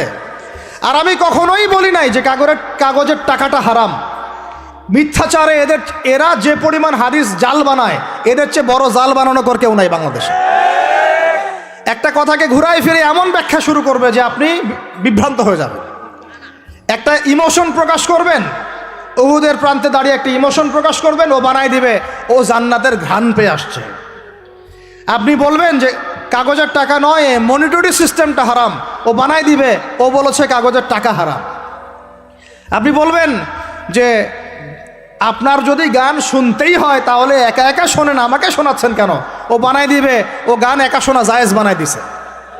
এর এত খবিস, এত খান্নাস, এদের চরিত্রটা চিনতে পারতাম না আমরা যদি গাজাই শোনা আসতো। আল্লাহর কসম আমিও কিছু কিছু জায়গায় এদেরকে কোনো কোনো ক্ষেত্রে ভালো মনে করতাম। আল্লাহর কসম গাজাই শোনা আসলে আমি বুঝতে পারতাম না এদের ভিতরে কত মোনাফেকি আছে। আল্লাহ পাক আমাদেরকে মোনাফেকদের থেকে হেফাজত করেন, মাজলুম ভাইদের সাথে থাকার তৌফিক দান করেন, জালেমদের পক্ষপাতিত্ব করা থেকে আল্লাহ হেফাজত করেন। নির্লজ্জদেরকে দেখেছেন? নির্লজ্জরা এখনো বলেছে আইয়ুবী রাহিমাহুল্লাহর আকীদা ঠিক ছিল না। বলি নাউযুবিল্লাহ। আর আইয়ুবী রাহিমাহুল্লাহ যে ঘোড়ায় চড়ে জিহাদ করেছেন, ওই ঘোড়ার খুরের নিচে যে পরিমাণ মাটি ছিল, তোমার মতো হাজারটা মাতখালিকে ওই জায়গায় নিয়ে গেলেও তার সমপরিমাণ হবে না কখনো ইনশাআল্লাহ। আইয়ুবী রাহিমাহুল্লাহ যে তরোয়াল দিয়ে যুদ্ধ করেছেন, ওর 1 ফোঁটা রক্তের দাম তোমাকে বিক্রি করলে হবে না ইনশাআল্লাহ। তুমি তার আকীদা নিয়ে প্রশ্ন তোলো, নির্লজ্জ কোথাকার। একজন বলেছে ফিলিস্তিনিরা মাইর খাবে না কেন, ইহুদিদের সাথে থাকতে থাকতে নাকি ওদের মতোই হয়ে গেছে। নাউযুবিল্লাহ, আল্লাহ মাফ করেন, আল্লাহ হেফাজত করেন। একজন বলেছে যে হামাস ইহুদিদেরই হাতে তৈরি করা, বিচ্ছিন্ন হয়ে নাকি সন্ত্রাসী কর্মকাণ্ড করছে। বলার ভাষা নাই, আমি বলতে বলতে ক্লান্ত হয়ে গেছি, আর বলতে চাই না। বলার আমার রুচিও করে না, আর ভাষাও নাই। তবে এতটুকু আপনাদেরকে আমি আশ্বস্ত করতে চাই, ইনশাআল্লাহ তাআলা বাংলাদেশের হকপন্থী ওলামায়ে কেরামদের যে জামা আছে, কওমি ঘরানার ওলামায়ে কেরামদের যে হকপন্থী ওলামায়ে কেরামদের জামা আছে, প্রত্যেক বই, প্রত্যেক মেম্বার, প্রত্যেক আলোচনায় তারা আল আকসা ইস্যুটাকে জীবিত রাখবে ইনশাআল্লাহ। এটাকে আমরা জীবিত রাখবো ইনশাআল্লাহ। ওরা এটাকে ভুলিয়ে দিতে চাচ্ছে, এই জন্য নতুন নতুন ইস্যু তৈরি করার চেষ্টা করছে। খবরদার, আপনারা এই ইস্যুতে পা দিবেন না। আপনাদেরকে ভিতরে চোখ খুলতে হবে এবং মূল গন্তব্য চিনতে হবে। আল্লাহ রাব্বুল আলামিন আমাদের সবাইকে ভিতরে চোখ দিয়ে এই বিশ্বকে দেখার তৌফিক দান করেন। বিশ্ব অর্থনীতিকে দেখবেন, ভিতরে চোখ দিয়ে দেখবেন। ইলেকট্রনিক মানির মধ্যেও সুদ আছে, কাগজের টাকার ভিতরেও সুদ ঢুকেছে। সামনে আসবে বিটকয়েন্স, যেটা অলরেডি চলে আসছে। আরেকটা আসবে, সেটা হলো ক্যাশলেস সোসাইটি। কি বললাম বলেন? বলদ বলবে যে ভবিষ্যৎবাণী করে গেল, আহলুল বলদ ওয়াল কিরদা, আহলুল হিমার ওয়াল কিরদা। তো এরা ভবিষ্যৎবাণী করে গেল। আরে বর্তমান সম্পর্কে তুমি খবর রাখো না বলেই তো বর্তমানকে ভবিষ্যৎ মনে হয় তোমার। এটা বহু কান্ট্রিতে অলরেডি চালু হয়ে গেছে। এই যে আমাদের অনেক ভাই ব্যবসা করে, তারা চায়না যায়, কোরিয়া যায়, উত্তর কোরিয়া, দক্ষিণ কোরিয়া যায়। ওরা দেখে আসতেছে চায়না চালু করে ফেলছে অলরেডি। ক্যাশলেস সোসাইটি মানে হচ্ছে আপনি আপনার মুদ্রাকে সংরক্ষণ করতে পারবেন না। আপনি দেখলেন খিদির আলাইহিস সালাম দেয়াল নির্মাণ করলেন, দেয়ালের নিচে কি ছিল? খাজানা ছিল। তাহলে দেয়ালের নিচে খাজানা তিনি সংরক্ষণ করলেন কেন? এতিম বালকরা যেন বড় হয়ে সেটা নিতে পারে। তাহলে আপনি চিন্তা করেন, ওই মুদ্রাটা কি ছিল? ইলেকট্রনিক মানি ছিল, যেটা তিনি সংরক্ষণ করলেন। ওই মুদ্রাটা কি কাগজের মুদ্রা ছিল, যেটা তিনি সংরক্ষণ করলেন? ওই মুদ্রাটাকে বিটকয়েন ছিল, যেটা তিনি সংরক্ষণ করলেন? তিনি সংরক্ষণ করেছেন হয় গোল্ড কয়েন অথবা রূপার মুদ্রা। কারণ এটার মূল্য কমে যাবে না। এরা 20 বছর পর বড় হলেও বাবারই সম্পত্তি ফেরত পাবে। এইটা হলো ইসলামিক কারেন্সি, যেটা বিশ্ব থেকে উঠিয়ে দিয়েছে এই IMF, ওয়ার্ল্ড ব্যাংক আর ইউনাইটেড স্টেট এবং এদের যে চালাপালাগুলো সব। আমরা এই ব্যাস ওই সুর মিলাচ্ছি।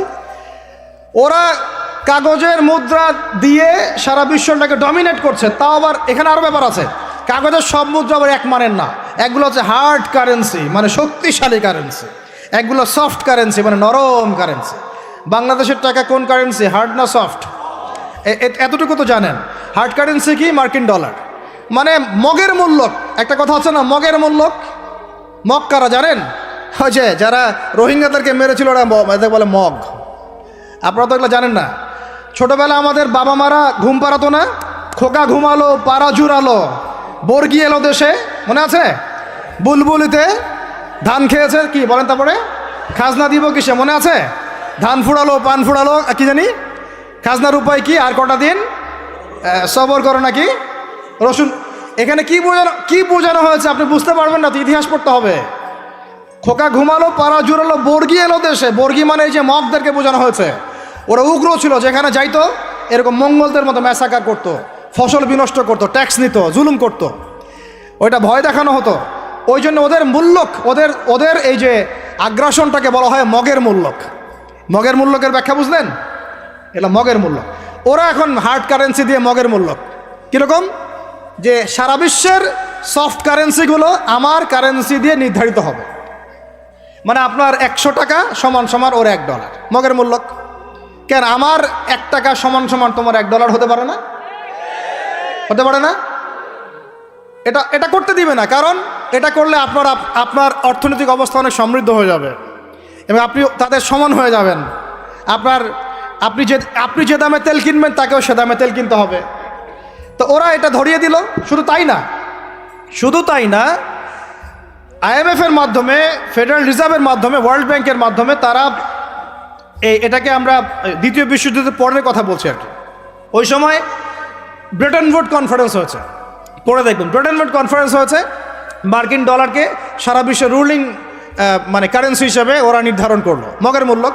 এবং প্রত্যেকটা কারেন্সি এর আন্ডারে নিয়ন্ত্রিত হবে এবং টাকার মান, অন্যান্য মুদ্রার মান বাড়বে কমবে এর ভিত্তিতে, আপনার প্রবৃদ্ধির ভিত্তিতে নয়। এবং তার হাতে নিয়ন্ত্রণ থেকে যাবে। যদি আপনি বেশি বাড়াবাড়ি করেন, আপনার টাকার মান তারা কমাই দেবে। কয়দিন আগে ইলেকশনের আগে একটা শব্দ শুনেছিলেন অনলাইনে, স্যাংশন দিতে চাই, স্যাংশন, মনে আছে? হ্যাঁ, মনে আছে? কি জিনিস বুঝছেন আপনারা? কিছু ওটা বুঝেন নাই। অর্থনৈতিক নিষেধাজ্ঞা কিভাবে দিতে পারে? আপনার টাকার মান তারা কমাই দিবে। তখন 1 কেজি পেঁয়াজের দাম হবে 500 টাকা, 1 কেজি রসুনের দাম হবে 1000 টাকা, 1 ব্যারেল তেলের দাম হয়ে যাবে দেখবেন 10,000 20,000 টাকা। কিচ্ছু করতে পারবেন না। তুরস্কের মতো কান্ট্রি যখন ঘুরে দাঁড়ানোর চেষ্টা করছিল, ওদের লিরার মান তারা বাড়িয়ে দিল একদম, ওটা তো মনে হয় 12,000 পর্যন্ত চলে গেছে। ইনফ্লেশন বলি আমরা এটাকে, মুদ্রাস্ফীতি, ওটা প্রায় 12,000% পর্যন্ত বেড়ে গিয়েছিল, বলি নাউজুবিল্লাহ। এগুলো জুলুম, অর্থনৈতিক জুলুম। বাইরের চোখ দিয়ে দেখলে মনে হবে সুন্দর চলছে সব কিছু, ভিতরের চোখ দিয়ে দেখা শিখলে বুঝবেন অর্থনৈতিক ক্ষেত্রে এই বিশ্বে এই জায়নিস্টরা, ইহুদি খ্রিস্টানরা সবচেয়ে বেশি জুলুম করেছে। আরও আছে, বলতে থাকলে সারা রাত যাবে।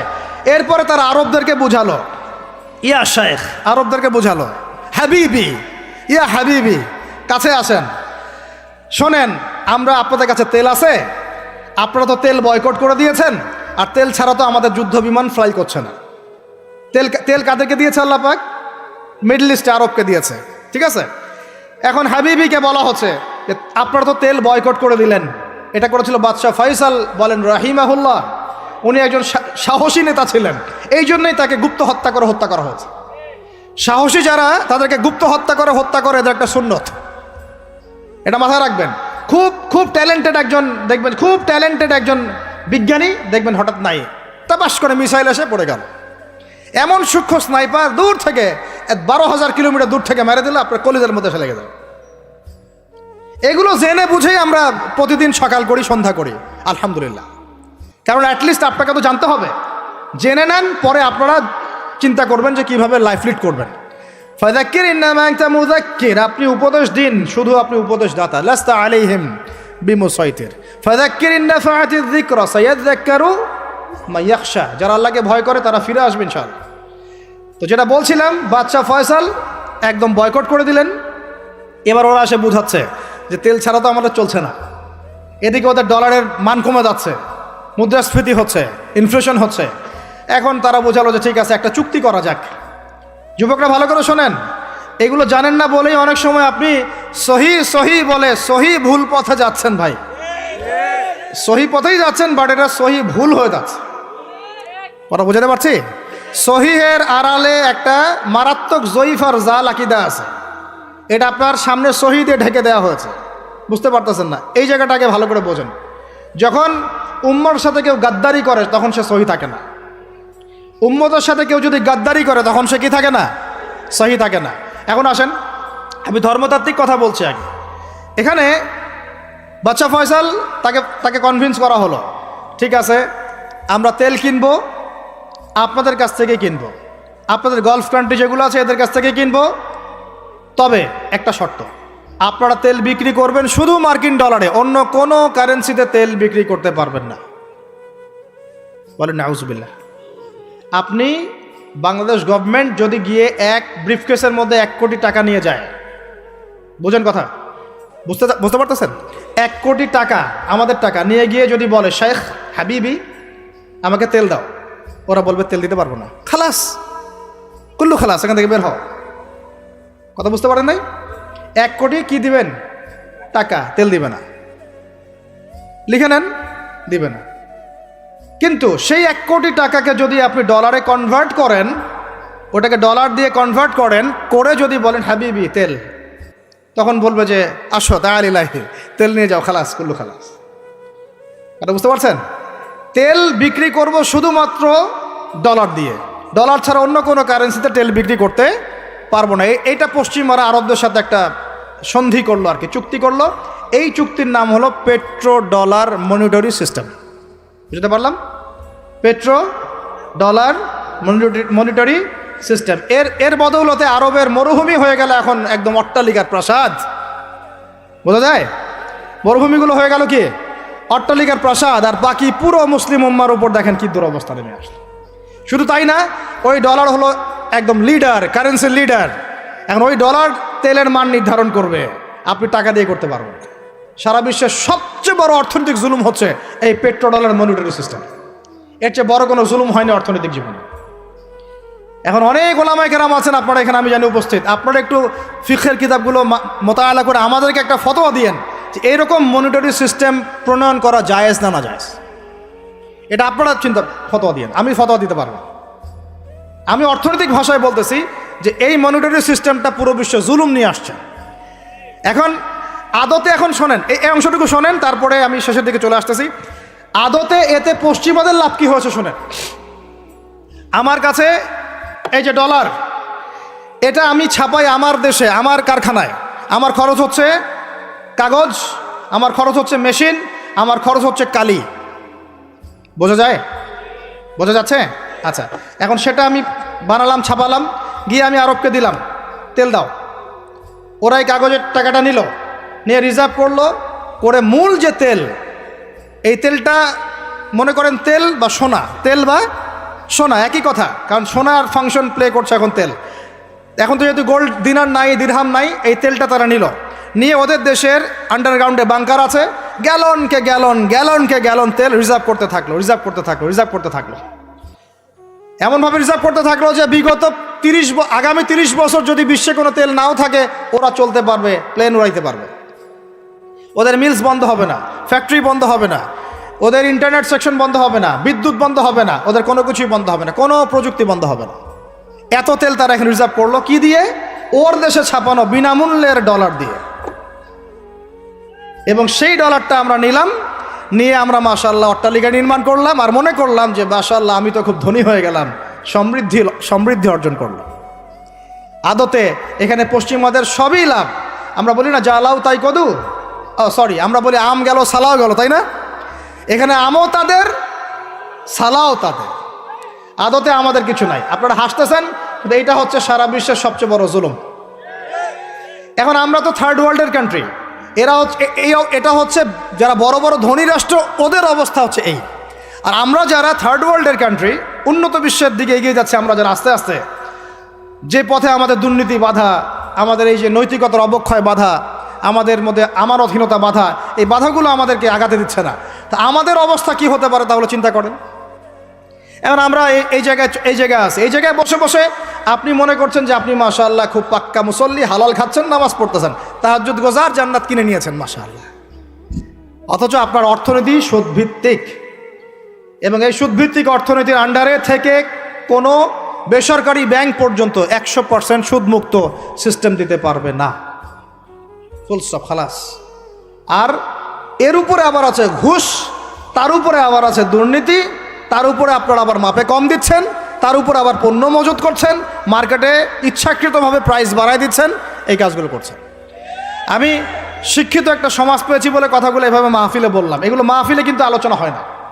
এগুলো কি মাহফিলে আলোচনা হয়? আমরা বিশ্বাস করি গাজীপুরের শহরের মানুষ, সব ঢাকার মানুষ, আপনারা সব বুঝেন, ইন্টেলেকচুয়াল অডিয়েন্স আছেন এখানে। এই কথাগুলো খোলামেলা বলার কারণেই ওদের দ্বারা পালিত কিছু তথাকথিত শায়েখ আমার উপর খুব ক্ষিপ্ত। এর আকীদা ঠিক নাই, এর মানহাজ ঠিক নাই, লেকচার শোনা যাবে না, ইত্যাদি ইত্যাদি। ঠিক আছে, আমারটা শোনার দরকার নাই, তোমাকে শুনতে কে বলছে? তোমার শোনার ইচ্ছা করে না, তুমি শুনিও না। যাদের শোনার ইচ্ছা তারা শুনবে ইনশাল্লাহ। আর তোমার মতো কিছু মুনাফিক না শুনলে আমার কিছু যায়ও আসে না। ইনশাল্লাহ মুমিনরা যারা, তারা শুনবে, বুঝবে, ইনশাল্লাহ ওরাই প্রজন্ম করবে ইনশাল্লাহ। আর আমাদের ভুল হতে পারে, ভুল হলে সেটা ওলামায়ে কেরাম সংশোধন করবেন। ওলামায়ে কেরাম যদি আমাদেরকে বলেন এটা ভুল হয়েছে, অবশ্যই মাথা পেতে নেব ইনশাআল্লাহ। আমরা আলেম ওলামার বাইরে নয়, ওলামায়ে মুহাক্কিকের বাইরে নয়। তাহলে আপনাকে কি আমি ভিতরের চোখ দিয়ে পুরো বিশ্বের রাজনীতি বোঝাতে পেরেছি? পুরো বিশ্বের অর্থনীতি বোঝাতে পেরেছি? পুরো বিশ্বের শিক্ষাটাও বুঝেন এবার? আপনার কাছে মনে হচ্ছে পুরো বিশ্বের শিক্ষা খুব উন্নত?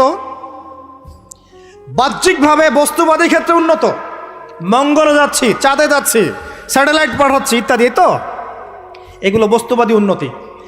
আদতে কি হচ্ছে দেখেন, নীতি নাই, শিক্ষা অর্জন করার পর নৈতিকতা নাই, চরিত্র নাই, সালাম কালাম নাই, ধর্মভীরুতা নাই, আমানতদারিতা নাই। একজন ডক্টর, সে মাশাআল্লাহ ডক্টর হয়েছে, হওয়ার পরে এখন সে দেখছি কসাই হয়ে গেল। তাহলে কোন শিক্ষাটার ঘাটতি হলো? নীতির, নৈতিকতার, ইসলামের ওই বুঝটা নাই, পরকালীন কনসেপ্ট নাই। একজন ইঞ্জিনিয়ার মাশাআল্লাহ, আপনি theta, sine theta, cos theta সব তো বুঝেন মাশাআল্লাহ। আপনি একজন আর্কিমিডিস থেকে শুরু করে পিথাগোরাস সব পড়ে ফেললেন, কিন্তু ইঞ্জিনিয়ার হয়েও তো আপনি চোর হলেন। তাহলে কোন শিক্ষার অভাব হলো বলেন? একটা মেয়েকে আপনি দেখছেন মাশাআল্লাহ এগিয়ে যাচ্ছে, বাপরে বাপ, ফেমিনিস্ট রেভলিউশন। আদতে ওর গায়ে এখন একটা গেঞ্জি, ওর গায়ে পায়ে একটা জিন্সের প্যান্ট, বাহিরের চলাফেরা দেখে তার অঙ্গ প্রত্যঙ্গ সব স্পষ্ট দেখা যাচ্ছে, সে স্পষ্ট বেপরদায় চলছে। একটা ছেলেকে আপনি দেখছেন বাহির থেকে পড়ে আসলো, এসে এখানে ট্রান্সজেন্ডার হয়ে গেল, লিঙ্গ পরিবর্তন করতেছে। ছেলেপেলেকে দেখছেন এখানে ডিগ্রি অর্জন করেছে, কিন্তু মাদক ছাড়তে পারছে না, মেয়েদের সাথে জেনা ছাড়তে পারছে না, সমকামিতা ছাড়তে পারছে না। শিক্ষার সংজ্ঞাটাই বা আসলে কি? তাহলে সংজ্ঞাটা কি? এডুকেশনের সংজ্ঞাটা কি আমাকে বলেন? শিক্ষার মূল সংজ্ঞাটা কি? আমরা কি এই বিশ্বের মূল শিক্ষা ব্যবস্থা কি মুসলমানরা গড়ে দেয় নাই? একটা বই কিনেন বাসায় গিয়ে, যে এই বিশ্বের 1000 সেরা আবিষ্কার, ওখানে দেখবেন সবগুলো মুসলমানদের নাম আছে না নাই? আপনি যে ল্যাপটপ চালাচ্ছেন, অ্যালগোরিদম কে দিয়েছে?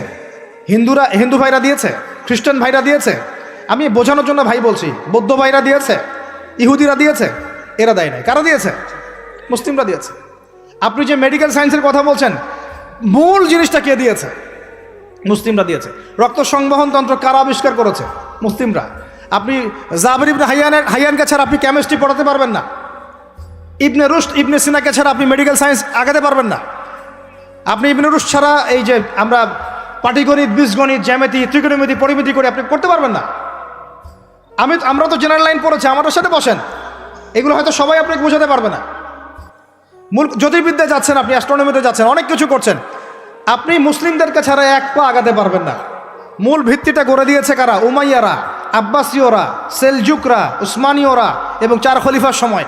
এই সময়ে এই শিক্ষার মূল ভিত্তিটা দাঁড়িয়েছে। এই যে আমরা যে নাহু সরফের কিতাবগুলো পড়ি, আমাকে বলেন তো, নাহু সরফের কিতাব রাসূলের যুগে ছিল? বলেন, ছিল না। কোন খলিফার সময় থেকে এগুলো সারা বিশ্বে ছড়িয়ে গেল? নাম জানেন? আলী ইবনে আবি তালেব। কি নাম? আলী ইবনে আবি তালেব। আরবি ব্যাকরণের পুরো ভিত্তি দিয়ে দিয়েছেন তিনি, লুকা দিয়ে দিয়েছেন, কায়দাগুলো দিয়ে দিয়েছেন। এখন সারা বিশ্বের মানুষ আরবি পড়ছে, আরবি বুঝতে পারছে, ব্যাকরণ বুঝতে পারছে, কোরআন নিয়ে গবেষণা করতে পারছে। প্রত্যেকটা সেক্টর, ধর্মীয় অঙ্গন বলেন, অর্থনীতি বলেন, জ্যোতির্বিদ্যা বলেন, কেমিস্ট্রি, ফিজিক্স, যাই বলেন, মুসলমানদের কাছে আগাতে পারবেন না। তাহলে আমরা যে যুগে ছিলাম সেইখানে কি ফিরে আসা যাবে না? সম্ভব না। তাহলে প্রয়োজন কিসের? প্রয়োজনটা হচ্ছে, আমি জেনারেল শিক্ষার বিরোধী নই, কোশ্চিনকালেও নয়। জেনারেল শিক্ষা থাকবে, ইংরেজির প্রয়োজন আছে, বাংলা অবশ্যই প্রয়োজন আছে, মুক্তিযুদ্ধ সংস্কৃতি আমরা জানবো, শিখব, চেতনা ধারণ করব, সব ঠিক আছে। আমরা সমাজবিজ্ঞান পড়ব, দর্শন পড়ব, সায়েন্স পড়ব, আর্টস পড়ব, কমার্স পড়ব, সব ঠিক আছে ভাই। মেডিকেল সায়েন্স পড়েন, ইঞ্জিনিয়ারিং পড়েন, কিন্তু কোরআন বাদ দিয়ে নয়, হাদিস বাদ দিয়ে নয়, আকিদা বাদ দিয়ে নয়, সিরাত বাদ দিয়ে নয়, ফিকহ বাদ দিয়ে নয়। রাজি আছেন ইনশাআল্লাহ? এখন আমাকে বলেন, এর উপায় কি? এর আসল উপায় কি?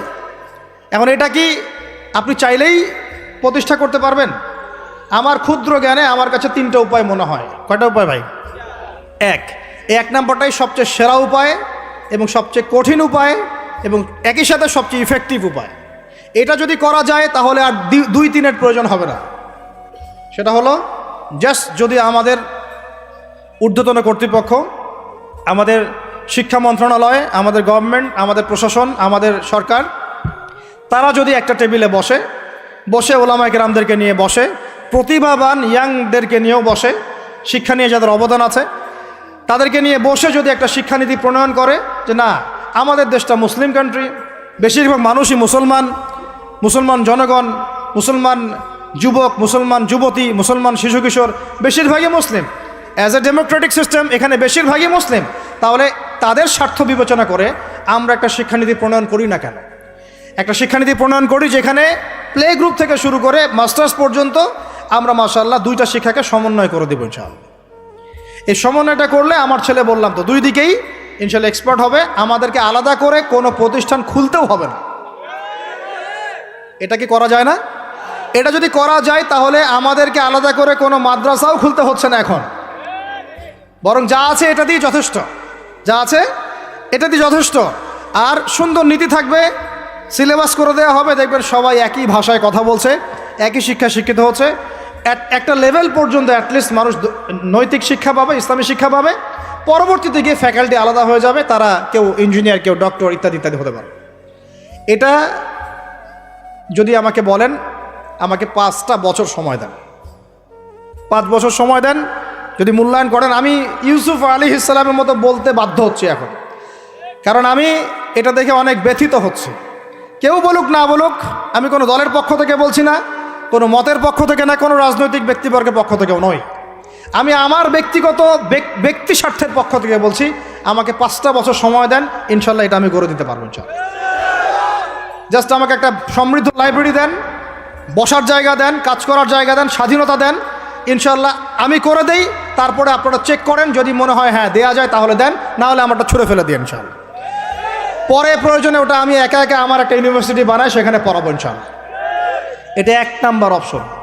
2, যদি এটা না করা হয়, আর এটা না করার সম্ভাবনাও আছে, কারণ আমি বলছি পুরো বিশ্ব আমরা নিয়ন্ত্রণ করি না, আমরা নিয়ন্ত্রিত। আমরা কি নিয়ন্ত্রিত? তারপরে 2য় অপশন হচ্ছে, যতগুলো শিক্ষা প্রতিষ্ঠান এখন আছে, স্কুল হোক আর মাদ্রাসা হোক, এগুলোতে আপনারা সিলেবাসের মধ্যে একটু সমন্বয় নিয়ে আসার চেষ্টা করেন। সিলেবাস একটা আছে, ঠিক আছে, বুঝলাম, একটু সমন্বয় আনার চেষ্টা করেন। সমন্বয় করে অ্যাটলিস্ট বাংলা ইংরেজির সাথে আরবিটাকে মিক্স করার চেষ্টা করেন। আমার ছেলে কোরআন শিখলে কোনো সমস্যা নাই, সে বিপদগামী হবে না, সে গোমরা হবে না, সে কখনো জঙ্গি সন্ত্রাসী হয়ে যাবে না ইনশাআল্লাহ, বরং সে এই দেশের একজন সম্পদ হবে ইনশাআল্লাহ, ইনশাআল্লাহ তাআলা। তো এত ভয় কিসের? কোরআনকে এত ভয় কেন করেন? নবীর সুন্নতকে এত ভয় করেন কেন? সমস্যাটা হচ্ছে কোরআন হাদিসের সঠিক ব্যাখ্যাটা না প্রচার করার কারণে কোনো কোনো ক্ষেত্রে মানুষ উগ্র হয়ে যাচ্ছে, এটা সত্য। কিন্তু আমরা সেই উগ্রতা ছড়াতে চাই না। আমরা কোনো বিচ্ছিন্ন জনগোষ্ঠী নই, আর আমাদের কোনো গোপন কোনো এজেন্ডাও নাই। আমাদের এজেন্ডা একদম স্পষ্ট পরিষ্কার। আমরা বাইতুল মুকাদ্দাস চাই, আমরা মুসলমানদের মধ্যে নৈতিকতা চাই, সুন্দর শিক্ষানীতি চাই, হালাল অর্থনীতি চাই, এবং হালালভাবে বেঁচে খেয়ে আল্লাহর ইবাদত করতে চাই, এতটুকুই। এর বেশি কিছুই আমরা চাই না। এর বেশি কিছু চান না। আল্লাহ পাক আমাদের সবাইকে তৌফিক দান করেন। তো এর 2 নাম্বার অপশনটাও এফেক্টিভ যদি আপনারা করতে পারেন। আর 3, 2 নাম্বারও যদি কাজ না হয়, তাহলে 3 নাম্বার একটা অপশন খোলা থাকে, যে নতুন করে কিছু প্রতিষ্ঠান গড়ে তোলেন এবং সেই প্রতিষ্ঠানগুলোতে আপনি আপনার মতো করে সুন্দর সিলেবাস মেনটেন করে আপনার বাচ্চাদেরকে পড়ানোর চেষ্টা করেন, যেখানে বাংলা ইংরেজি অঙ্ক এগুলোও থাকবে, জেনারেল শিক্ষাও থাকবে এবং ইসলামিক শিক্ষাও থাকবে। এছাড়া আমার মনে হয় না এই প্রজন্মকে বাঁচানোর চতুর্থ কোনো রাস্তা বাকি আছে। যদি থাকে আপনারা আমাকে জানায়েন ইনশাআল্লাহ। ভিতরের চোখ দিয়ে কি শিক্ষা বোঝাতে পেরেছি ভাই? আর 2টা জাস্ট বুঝাই ছেড়ে দেব, 2টা ধৈর্য ধরেন। ভিতরের চোখ দিয়ে এবার সংস্কৃতি বোঝেন। কি বুঝবেন? ভিতরের চোখ দিয়ে যদি দেখেন, দেখবেন আমাদের মুসলমানদের সংস্কৃতির মধ্যে এখন সব বিজাতীয় সংস্কৃতি ঢুকে গেছে। একটা বাড়িতে, একটা বিয়ে বাড়িতে যদি গানও বাজে, সেটাও বাজবে হিন্দি গান, সেটাও বাজবে ইংলিশ গান। মানে আপনি গানটাও যদি শুনেনও, একটা বাংলা গান শুনতে পারেন না। কারণ যে বাংলা ভাষার জন্য আপনি জীবন দিয়েছেন বলে দাবি করছেন, ওই চেতনাও আপনার মধ্যে আর বাকি নাই। ভাষার দিবস যখন আসে, আমরা তখন একটা শোডাউন করার চেষ্টা করি, শহীদ মিনারে ফুল দেওয়ার চেষ্টা করি। আর সারা বছর আমার বাসায় চলে হিন্দি গান, ইংরেজি গান, ইত্যাদি ইত্যাদি। হিন্দি সিনেমা, ইংরেজি সিনেমা। তো সংস্কৃতির কোন জায়গায় বাঙালিত্ব ধরে রাখতে পারলাম? পোশাক আশাক পরছি, কোন পোশাকটা বাঙালির সাথে মেলে? জুব্বা, দাড়ি টুপি, নাকি জিন্সের প্যান্ট আর গেঞ্জি? বলেন। শেরে বাংলা একে ফজলুল হকের দিকে তাকান, মৌলানা ভাসানের দিকে তাকান। সংস্কৃতি কি ছিল আমাদের? আমাদের বাপদাদাদের যুগটা চলে যান, ওই ফজরের আগে তারা ঘুম থেকে উঠতেন। আসসালাতু খায়রুম মিনান নাওম, কানে গেলে ঘুম থেকে উঠে যাইতেন, নামাজ পড়তেন। বাংলার ঘরে ঘরে কোরআন তেলাওয়াত শোনা যাইতো। এখন কি শোনা যায়? ফজরে পুরা ঘুম। প্রথম কাতারে আপনি যে কটা মানুষকে পাবেন, তার মধ্যে 90% দাড়ি পাকা। যুবকদেরকে আপনি পাবেন না। এরা ঘুমাচ্ছে রাত 3টায় 4টায়, এবং 3-4টা পর্যন্ত এরা ফেসবুক, ইউটিউব, টিকটক এবং মেয়েদের সাথে হারাম অ্যাফেয়ার্স। এই ছেলেরা কি আদতে বাঙালি? এরা কি বাঙালি? না আমরা মুসলমান হতে পেরেছি ঠিক মতো, না বাঙালি হতে পেরেছি ঠিক মতো। যখন ইংরেজ বিরোধী বিদ্রোহ চলছিল না, তখন বাঙালিরাও কবিতা লিখেছিল হিন্দিতে। আপনারা তো এগুলো হিস্ট্রি পড়েনও না। তখন তারা বলতেন, একটা স্লোগান দিতেন, সরফরোশে কি তামান্না আব হামারে দিল মে হ্যায়, দেখনা হ্যাঁ জোর কিতনা বাজু এ কাতিল মে হ্যাঁ। বুঝেন না এই কথা? আমাদের মনের মধ্যে এখন সরফরোশি কি তামান্না, স্বাধীনতার চেতনা আমাদের মনের মধ্যে এসেছে। দেখার বাকি আছে জালেমের বাহুতে কত শক্তি আছে। আপনারা এখন কাজী নজরুল ইসলামের কবিতা পড়েন না? এক ভাই কবিতা আবৃত্তি করেছিলেন এখানে, খুব সুন্দর হয়েছে মাশাআল্লাহ মাশাআল্লাহ। এগুলোর চর্চা কোথায়? সংস্কৃতি নিয়ে যে আমরা এত বড়াই করি, বলেন বাঙালির সংস্কৃতির চর্চা কোথায়? কাজী নজরুল ইসলামের কবিতা আমরা আমাদের পাঠ্যপুস্তকে পড়েছি। ওমর রাদিয়াল্লাহু আনহুকে নিয়ে কবিতা ছিল, মনে আছে? মনে নেই, ভুলে গেছেন? আমরা পড়েছি, মনে নেই আপনাদের? আস্তাগফিরুল্লাহ। উমর ইবনুল খাত্তাব আমিরুল মুমিনিন, তোমার কি জানি, তোমার স্মৃতি আজানের ধ্বনি না, জানে না মুয়াজ্জিন। আমি ভুলে গেছি, অনেকদিন আগে পড়াগুলো, আমি চর্চা এখন করি না। তো মুয়াজ্জিন জানে না যে হে আমিরুল মুমিনিন, তোমার স্মৃতিতেই এই আজান দেয়া হচ্ছে, মানে আমিরুল মুমিনিনের যে স্বপ্ন, এখান থেকে কিন্তু আজানের ইয়াটা আসছে। আর যায়েদ ইবনে সাবিত রাদিয়াল্লাহু আনহুর স্বপ্ন থেকে তিনি হেঁটে যাচ্ছেন, একবার উটের পিঠে ভৃত্যকে বসালেন আর ভৃত্যকে নামালেন, তিনি উঠলেন, উনি নামলেন, ভৃত্যকে উঠালেন, এভাবে পায়ে হেঁটে হেঁটে বাইতুল মুকাদ্দাস পর্যন্ত গেলেন। জানেন না আপনারা এগুলো ঘটনা? কোথায় এগুলো, কোথায় এখন বলেন? আছে পাঠ্যপুস্তকে? ঢাক, ঢোল, ডুগি, তবলা কি শুরু করেছেন আপনারা? আসলে আসলে বাঙালি সংস্কৃতি বলতে কি বোঝাচ্ছেন? আহমেদ সফার নাম শুনেছেন? তাকে ছাড়া আপনি বাঙালি সংস্কৃতি কোথায় পাবেন? এই বাঙালি সংস্কৃতির ভিতরে এই যে ওলামায়ে কেরামের অবদান, এটা আপনি কিভাবে অস্বীকার করছেন? আমরা এখন পড়ে আছি কয়েকটা বিষয় নিয়ে। দেখেন, গান বাজনা, ঢাকঢোল, ডুগি, তবলা এবং এমন কিছু সংস্কৃতির নামে কাজ যেগুলোর মধ্যে শিরক আছে অথবা বেদাত আছে অথবা কুফর। আপনি রাস্তায় হাঁটছেন বানরের মূর্তি নিয়ে, বানরের সাথে আপনার কি সম্পর্ক? বানরের সাথে বাঙালি সংস্কৃতির কি সম্পর্ক? আমরা কি বানর থেকে আসছি? তাহলে বানরের মূর্তি আমি হাটে নিয়ে হাঁটবো কেন? বানর থেকে আসছে কারা? ওই যে শনিবারে যারা মাছ ধরতে নিষেধ করা হয়েছিল, তারপরেও মাছ ধরেছে, আল্লাহ পাক বলছেন ওদেরকে বানর বানিয়ে দিয়েছে। জানেন না এটা? পড়েন, পড়াশোনা করেন। পড়াশোনা না করলে আমার সব কথা বুঝতে পারবেন না হয়তোবা। যদি বুঝতে না পারেন আরও একবার লেকচার শুনেন, রিপিটেড শুনেন, তারপরে আবার চেক করেন, ক্রস চেক করেন। একটা প্রজন্মকে আল্লাহ বানর বানিয়ে দিয়েছিলেন, কোরআনে দলিল আছে। আমরা কি সেই প্রজন্ম? তাহলে বানরের মূর্তি নিয়ে রাস্তায় হাঁটবো কেন? কেন আপনি পেঁচার সাথে আপনার কি সম্পর্ক? পেঁচা কি আমার ভাগ্যের প্রতীক? হাত থেকে যদি কিছু পড়ে যায়, আমাদের অনেকে বলে যে একটু বসে যান, অমঙ্গল হতে পারে। চিরুনি পড়ে গেলে বলে যে মেহমান আসতে পারে। বিড়াল সামন দিয়ে চলে গেলে বলে একটু বসে যায়, অমঙ্গল হতে পারে। ইসলাম কি বলছে জানেন? যখনই মনের মধ্যে কোনো কুলক্ষণ আসবে, আপনি পড়বেন, আমার সাথে বলেন, আপনি পড়বেন আল্লাহুম্মা লা খায়রা ইল্লা খায়রুক ওয়ালা আল্লাহুম্মা লা তায়রা ইল্লা তায়রুক ওয়ালা খায়রা ইল্লা খায়রুক ওয়ালা ইলাহা গায়রুক। মানে আল্লাহ, আপনার দেয়া কল্যাণ ছাড়া কোনো কল্যাণ নাই, আপনার দেয়া অকল্যাণ ছাড়া কোনো অকল্যাণও নাই, আপনি ছাড়া কোনো ইলাহ নাই। এই হলো মুসলমানের আকীদা। তো এখানে পেঁচার সাথে আপনার সংস্কৃতি কি সম্পর্ক? পেঁচা অমঙ্গলের লক্ষণ? তো এগুলো কি শুরু করেছি আমরা? যে কোনো একটা বিষয় নিয়ে যদি আলোচনা করতে চান, আসেন, বসেন, আমরা বসি, আলোচনা করি, সমাধানের পথ খুঁজি, প্রতিভাকে মূল্যায়ন করেন। ইউসুফ আলাইহিস সালাম বলেছিলেন যে আমি বিশ্বস্ত আস্থাভাজন, আমাকে এই খাজানার দায়িত্ব দেন। কে বলেছিল? ইউসুফ আলাইহিস সালাম। কখনো কখনো দায়িত্ব চেয়ে নেওয়া জায়েজ, যখন দেখবেন দায়িত্ব নেয়ার যোগ্য কোনো মানুষ নাই। কিন্তু যে পদ্ধতিতে এখন মানুষ দায়িত্ব চাচ্ছে, ওই পদ্ধতি তো ইসলাম সমর্থন করছে না। এখানে আপনি একজন ট্রান্সজেন্ডারকে দেখছেন মানুষের ঘরে ঘরে গিয়ে ভোট চাচ্ছে, একজন হিজড়াকে দেখছেন মানুষের ঘরে ঘরে গিয়ে ভোট চাচ্ছে, নারী থেকে পুরুষ হচ্ছে, পুরুষ থেকে নারী হচ্ছে, তাও আবার ভাই ওইদিকেই। নিজেরও লজ্জা লাগতেছে, কারণ আমি আবার উত্তরবঙ্গের মানুষ। তো এখন কথা হচ্ছে যে এইটা তো সিস্টেম না, প্রতিভাকে মূল্যায়ন করতে হবে। আপনাদেরকে আল্লাহ পাক তৌফিক দান করেন। বলেন আমিন। এখন কথা হচ্ছে সংস্কৃতি যদি আপনি ভিতরের চোখ দিয়ে দেখেন, দেখবেন টপ টু বটম আপনি ইহুদি খ্রিস্টানদের সংস্কৃতি ফলো করছেন।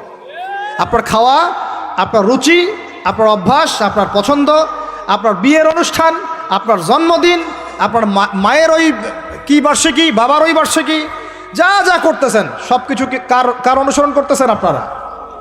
ইহুদি খ্রিস্টানদের। একটা ভবন উদ্বোধন করবেন, খুচুত করে একটা ফিতা কাটলেন, কাইটটা মাশাল্লাহ পায়রা আপনি উড়াই দিলেন, তো এই পাখি কি আমার কল্যাণ নিয়ে আসবে? হ্যাঁ, এই পায়রা আমার কল্যাণ নিয়ে আসতে পারে? ওইখানে দাঁড়ায় 2 রাকাত নামাজ তো পড়তে পারতেন, পরে আল্লাহর কাছে দোয়া করতে পারতেন, আল্লাহ আমি এই কাজটা শুরু করলাম, আল্লাহ তুমি বরকত দান করো। এটা আমার সংস্কৃতি। একটা দোকান করেছেন, বাড়ি করেছেন, শুরুতেই আপনি ডিজে পার্টি দিলেন, ডিজে পার্টি, সুবহানাল্লাহ। সূরা বাকারার তেলাওয়াত তো দিলেন না। তাহলে পুরো বিশ্বের প্রত্যেকটা ডিপার্টমেন্ট, মূল জায়গাগুলো আমরা এখন নিয়ন্ত্রিত হচ্ছি, এবং ভিতরের চোখ দিয়ে যদি দেখি আমরা আমাদের শেকড় থেকে দূরে সরে গেছি। ভাই আল্লাহ পাক আমাদের সবাইকে বোঝার তৌফিক দান করেন। কথা বললে অনেক কথা বলতে পারতাম, আজকে আর বলতেছি না, শেষ করে দিই। আরেকটা পয়েন্ট বলবো, খালি লাস্ট পয়েন্ট, সেটা হচ্ছে ধর্মীয় অঙ্গনে। শেষ পয়েন্টটা কি ভাই? প্রথম পয়েন্টটা মনে আছে? ভিতরের চোখ দিয়ে দেখবেন পুরো বিশ্বের ভূ রাজনীতি, ভিতরের চোখ দিয়ে দেখবেন পুরো বিশ্বের অর্থনীতি, ভিতরের চোখ দিয়ে দেখবেন পুরো বিশ্বের কি শিক্ষানীতি, ভিতরের চোখ দিয়ে দেখবেন পুরো বিশ্বের সংস্কৃতি। সারা দেশে খ্রিস্টান মিশনারিদের তৎপরতা বেড়েছে। এই জন্য আমাদেরকে তুলনামূলক ধর্মতত্ত্ব পড়তে হবে, ওদের সাথে আমাদেরকে বাহাস করতে হবে, এই ভাইদেরকে ফিরিয়ে আনতে হবে। অনেকে টাকার কারণে উত্তরবঙ্গের দিকে, দক্ষিণবঙ্গে আপনার পাহাড়ি এলাকার দিকে এগুলোর তৎপরতা প্রচুর বেড়ে গেছে। আমরা তো মাশাআল্লাহ মিলাদ আর জিলাপি আর খোরমা আর কিয়াম নিয়ে দাঁড়িয়ে আছে। ভিতরে যে ইসলাম কোথায় চলে যাচ্ছে আমরা তো জানি না। আল্লাহ পাক আমাদেরকে বোঝার তৌফিক দান করেন। আরও বেড়েছে, ওই যে একটু আগে আপনারা আলোচনা করছিলেন কাদিয়ানি মতবাদ, এটা বাড়ছে। সুদী এনজিওর মতবাদ বাড়ছে। একজন আলেম বলেছিলেন বাংলাদেশের, যেদিন বাংলাদেশের 50% মানুষ খ্রিস্টান হয়ে যাবে, শিয়া হয়ে যাবে, কাদিয়ানি হয়ে যাবে, ওই দিন আপনাদের হুঁশ ফিরবে। আল্লাহ পাক আমাদেরকে ওই দিন আসার আগেই হুঁশে আসার তৌফিক দান করেন। সব ইখতিলাফি বিষয়গুলো ভুলে যান, মুমিনদের সাথে থাকেন, ওলামায়ে কেরামের জামায়াতের সাথে থাকেন, ছোটোখাটো বিষয় নিয়ে তর্ক করা বন্ধ করেন, ইস্যু পাগল হওয়া বন্ধ করেন, ডিভাইস আসক্তি বন্ধ করেন, এই শোডাউনগুলো বন্ধ করেন, মূল জায়গাগুলোয় কাজ করেন। সালাত, তাহাজ্জুদ, হালাল রিজিক, আদর্শ পরিবার গঠন, ঠিক আছে, দাওয়াতের মেহনত, সৎ কাজে আদেশ, অসৎ কাজে নিষেধ, এগুলোতে মনোযোগী হন। আল্লাহ পাক ইনশাআল্লাহ আমাদেরকে তৌফিক দান করবেন ইনশাআল্লাহ। কারণ আল্লাহ ওয়াদা করেছেন, ইন তানসুরুল্লাহ ইয়ানসুরুকুম, তোমরা আল্লাহকে সাহায্য করো, আল্লাহ তোমাদেরকে সাহায্য করবে ইনশাআল্লাহ। কিন্তু ওয়াইন তাতাওয়াল্লাহ, তোমরা যদি সাহায্য না করে মুখ ফিরে চলে যাও, তাহলে ইয়াস্তাবদিল কওমান গায়রাকুম, আল্লাহ পাক অন্য কওমকে তোমাদের জায়গায় নিয়ে আসবেন, তোমাদেরকে সরাই দিবেন। সুম্মা লা ইয়াকুনু আমসালাকুম, তারা তোমাদের মতো অপদার্থ হবে না। নাউযুবিল্লাহ। আমরা চাই আল্লাহ যেন আমাদেরকে সরিয়ে না দিয়ে আমাদের দ্বারাই খেদমত নেন। আল্লাহ পাক কবুল করেন। আমাদের এই পুরো প্রজন্মটাকে আল্লাহ পাক তওবা করে ফিরে আসার তৌফিক দান করেন। বিশ্বের বুকে ওমর রাদিয়াল্লাহু আনহুর সময় আমরা যেমন মাথা উঁচু করে বাঁচতাম, ওইভাবে বাঁচার তৌফিক দান করেন। এমন একটা জায়গায় পুরো জাতিকে নিয়ে যাওয়ার তৌফিক দান করেন যেন আমাদের ভয়ে ওরা থরথর করে কাঁপা শুরু করেন ইনশাআল্লাহ। এগুলো বললে অনেক কথা, বললে কথা অনেক দিকে চলে যায়। কথা হচ্ছে আমরা বিগত 70 বছরে আমরা একটা মিসাইল বানাতে পারি নাই এখন পর্যন্ত। কথা অনেক গভীর। আমাদেরকে ওরা ভয় করবে কিভাবে? এ বিশ্বে তো ঢাল তলোয়ার দিয়ে যুদ্ধ হয় না। ওয়াইদ্দু লাকুম মাস্তাতাতুম মিন কুওয়াতিন, সূরা আনফালের মধ্যে আল্লাহ পাক আয়াত নাযিল করেছেন, হে মুসলিমরা তোমরা শক্তি অর্জন করো, তোমরা শক্তি সামর্থ্য অর্জন করো। তুরহিবুনা বিহি আদুওয়াল্লাহি ওয়া আদুওয়াকুম, এই শক্তি দিয়ে তোমরা আল্লাহর দুশমনদেরকে ভয় দেখাবা। এটা কে বলেছেন? আল্লাহ বলেছেন। ওই শক্তি কই? তা আমরা আপোষে লড়াইয়ে পড়ে আছি, আঞ্চলিক রাজনীতি নিয়ে পড়ে আছি, ভাইয়ে ভাইয়ে মারামারি কাটাকাটি করছি, আমরা গীবত সমালোচনার রাজনীতি করছি, মূল শক্তিটা আমরা অর্জন করতে পারছি না। আল্লাহ পাক আমাদেরকে সেইটা বোঝার তৌফিক দান করেন। চিন্তা করবেন না, চিন্তা করবেন না, আমরা যদি করতে পারি আল্লাহ পাক আমাদের হাতেই বিজয় দিবেন ইনশাআল্লাহ। আর এটাও চিন্তা করবেন না, নিশ্চিত থাকেন যদি আমরা করতে না পারি আল্লাহ আমাদের একটাকেও জীবিত রাখবে না, একটাকেও না। আল্লাহ পাক সবগুলোকে সরাই দিবেন ইনশাআল্লাহ। দিয়ে এমন একটা প্রজন্ম নিয়ে আসবেন, ওরা পারবে ইনশাআল্লাহ তাআলা। এটা ইয়াকিন রাখেন। আমরা যদি গাদ্দার হই, মুনাফিকি করি, আমানতের খেয়ানত করে ফেলি, ওই চেতনা আমরা যদি ধ্বংস করে ফেলি, আল্লাহ পাক আমাদেরকে রাখবেন না। আর হে ঢাকাবাসী শোনেন, আল্লাহ পাক না রাখার জন্য একটা 5 মাত্রার ভূমিকম্প যথেষ্ট। আল্লাহকে ভয় করেন। ঢাকায় জেনা বেড়ে গেছে, সমকামিতা বেড়ে গেছে, মাদক বেড়ে যাচ্ছে, ইয়াবাখোর বেড়ে যাচ্ছে, ছিনতাই বাড়তেছে, কত কি হচ্ছে আমাদের শহরে, আমাদের চোখের সামনে। অশ্লীলতার কারণে এই ভূমিকম্পের আযাব আসে, নোংরামির কারণে আসে, জেনার কারণে আসে, পরকীয়ার কারণে আসে, ব্যভিচারের কারণে আসে, ঘরে ঘরে ঢুকেছে এগুলো। আল্লাহ পাক আমাদের ঢাকাবাসীকে হেদায়েত দান করেন। আমি তো আপনাদের একজন, আমি কিন্তু আপনাদের একজন, আমি আপনাদের বাইরের কেউ না, কিন্তু এগুলো দেখে আমার মনটা কাঁদে, কষ্ট হয়।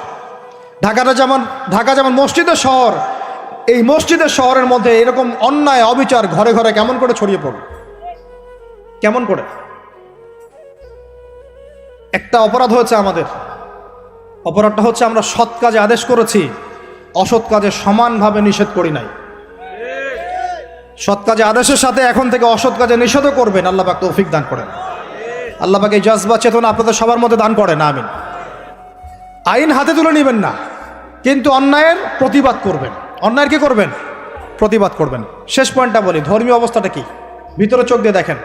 আপনার কাছে মনে হচ্ছে আমরা সবাই সংখ্যায় অনেক বেশি, কোটি কোটি মুসলমান, এত এত মুসলিম রাষ্ট্র, এত এত তেল, এত এত মিলিটারি পাওয়ার, ইত্যাদি ইত্যাদি, এত সংগঠন, অনেক কিছু, এত ধর্মীয় দল, এত আলেম ওলামা।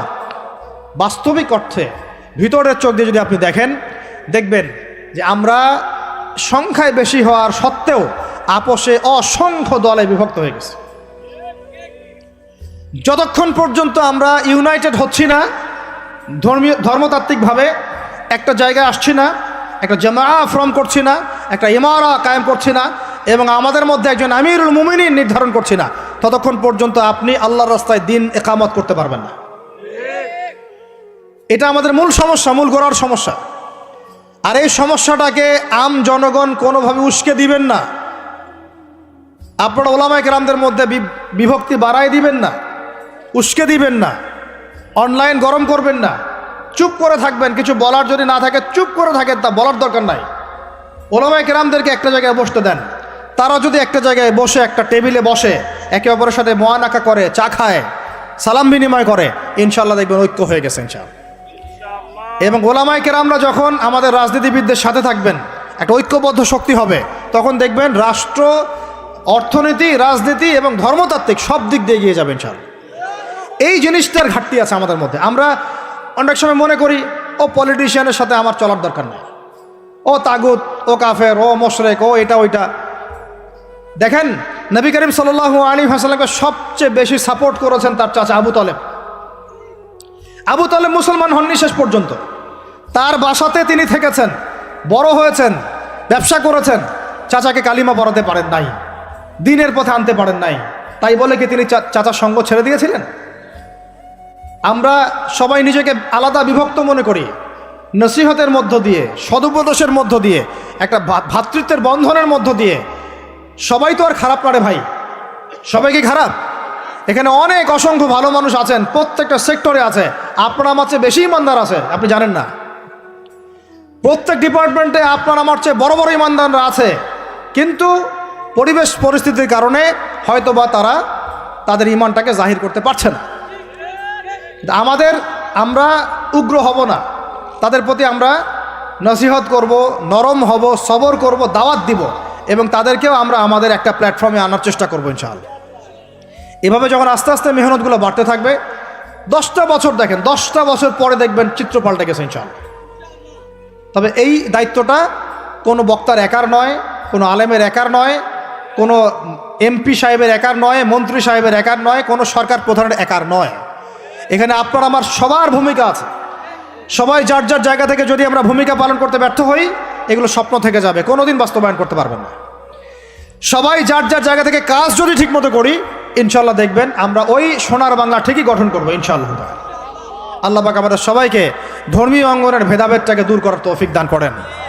ধর্মীয় অঙ্গনের ভেদাভেদটা সবচেয়ে কালো হয়েছে আমাদের জন্য।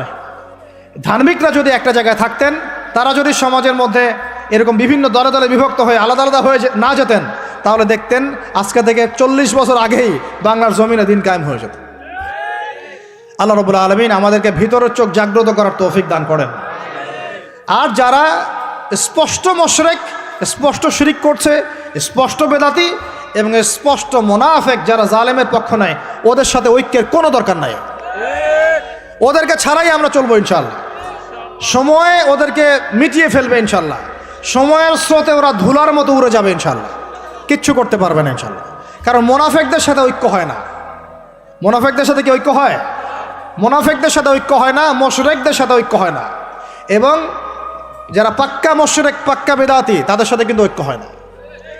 তো এই জিনিসগুলো আমরা অ্যাভয়েড করে মুমিনদের জামাকে নিয়ে ঐক্যবদ্ধ হয়ে সামনের দিকে এগিয়ে যাবো ইনশাআল্লাহ। আল্লাহ পাক আমাদের সমস্ত ওলামায়ে কেরামদেরকে দীর্ঘ নেক হায়াত দারাজ করেন, তাদেরকে এক প্ল্যাটফর্মে বসার তৌফিক দান করেন। আলেম ওলামাদের সাথে আমাদের সরকার প্রধানদের একটা মৈত্রী এবং মিলবন্ধন আল্লাহ পাক দান করেন। উভয়ের ভুল বোঝাবুঝি আল্লাহ পাক দূর করে দেন। উভয়কে আল্লাহ পাক এক টেবিলে বসার তৌফিক দান করেন। আল্লাহ পাক উভয়কে নিয়ে একটা শক্তিশালী রাষ্ট্র গঠনের তৌফিক দান করেন ইনশাল্লাহ। দেখবেন যদি এভাবে আমরা কাজ করতে পারি। আর আমাদের তরুণদের দায়িত্ব কি? তরুণদের দায়িত্ব বড়রা যা বলবে ওইটা ফলো করে চল। আমাদের দায়িত্ব না যে আমরা নেতৃত্ব আসনটাতে খাপ করে কেড়ে নিয়ে বসবো, এটা আমাদের দায়িত্ব না। যদি আমরা যোগ্য হই, আল্লাহ পাক যদি কবুল করেন, আল্লাহই আপনাকে উঁচু জায়গায় নিয়ে যাবেন ইনশাআল্লাহ। আমরা খালি চোখ কান খোলা রেখে সত্য মিথ্যা পার্থক্য করব, আমাদের বড়দের সামনে এটাকে উপস্থাপন করব। তারা যদি মুনাসিব মনে করেন, আমাদেরকে তাদের জায়গায় নিয়ে যাবেন ইনশাআল্লাহ। এবং আমাদের কাজ হচ্ছে ইলম অর্জন করা, তাজকিয়া অর্জন করা, বেশি বেশি আমল করা এবং ওলামায়ে কেরামের সোহবতে থাকা। এবং এই জাতিটাকে নিজের একক জাতি মনে করা, আলাদা মনে না করা। আমরা সবাই মিলে এক জাতি, মনে রাখবেন, আমরা সবাই মিলে এক জাতি। সরকার, প্রশাসন, আমজনগণ, ওলামায়ে কেরাম, যুবক যুবতী, তরুণ তরুণী, আমাদের সন্তানরা, সবাই মিলে আমরা একটা মুসলিম জাতি। মনে থাকবেন ইনশাল্লাহ। বিভক্তির দিকে যাবেন না, ঐক্যবদ্ধ থাকেন, বিজয় আমাদের হবে ইনশাআল্লাহ। আল্লাহ রাব্বুল আলামিন আমাদের সবাইকে কথাগুলো বোঝার তৌফিক দান করেন। কিছু কথা যদি আমার ভুল হয়ে যায়, আল্লাহ যেন মাফ করে দেন। যেগুলো সঠিক সেগুলো আল্লাহ কবুল করেন এবং সেই অনুযায়ী আমাকে আমল করার তৌফিক দান করেন। আপনাদের সবাইকে আমল করার তৌফিক দান করেন। আল্লাহ পাক আমাদের সবাইকে বাইরের চোখের সাথে ভিতরের চোখ দিয়ে দেখার তৌফিক দান করেন। সূরা কাহাফের উপর আমল করার তৌফিক দান করেন। এই জালেম সভ্যতার যে জুলুম, এগুলো থেকে আল্লাহ পাক আমাদেরকে হেফাজত করেন। আল্লাহ পাক আমাদের প্রত্যেক স্তরের মানুষদেরকে হেদায়েত দান করেন এবং আমাদের হায়াতের রিজিক আল্লাহ বরকত দান করেন। খাস করে যারা নেতৃস্থানীয় ব্যক্তিবর্গ এবং ওলামায়ে কেরাম এবং দ্বীনের পথের রাহাবার, আলেম, ওলামা, মুজাহিদ, লেখক, কলামিস্ট ইত্যাদি, দায়ী আল্লাহ, তালেবে ইলম, আল্লাহ পাক তাদের হায়াতে বরকত দান করেন। আমিন।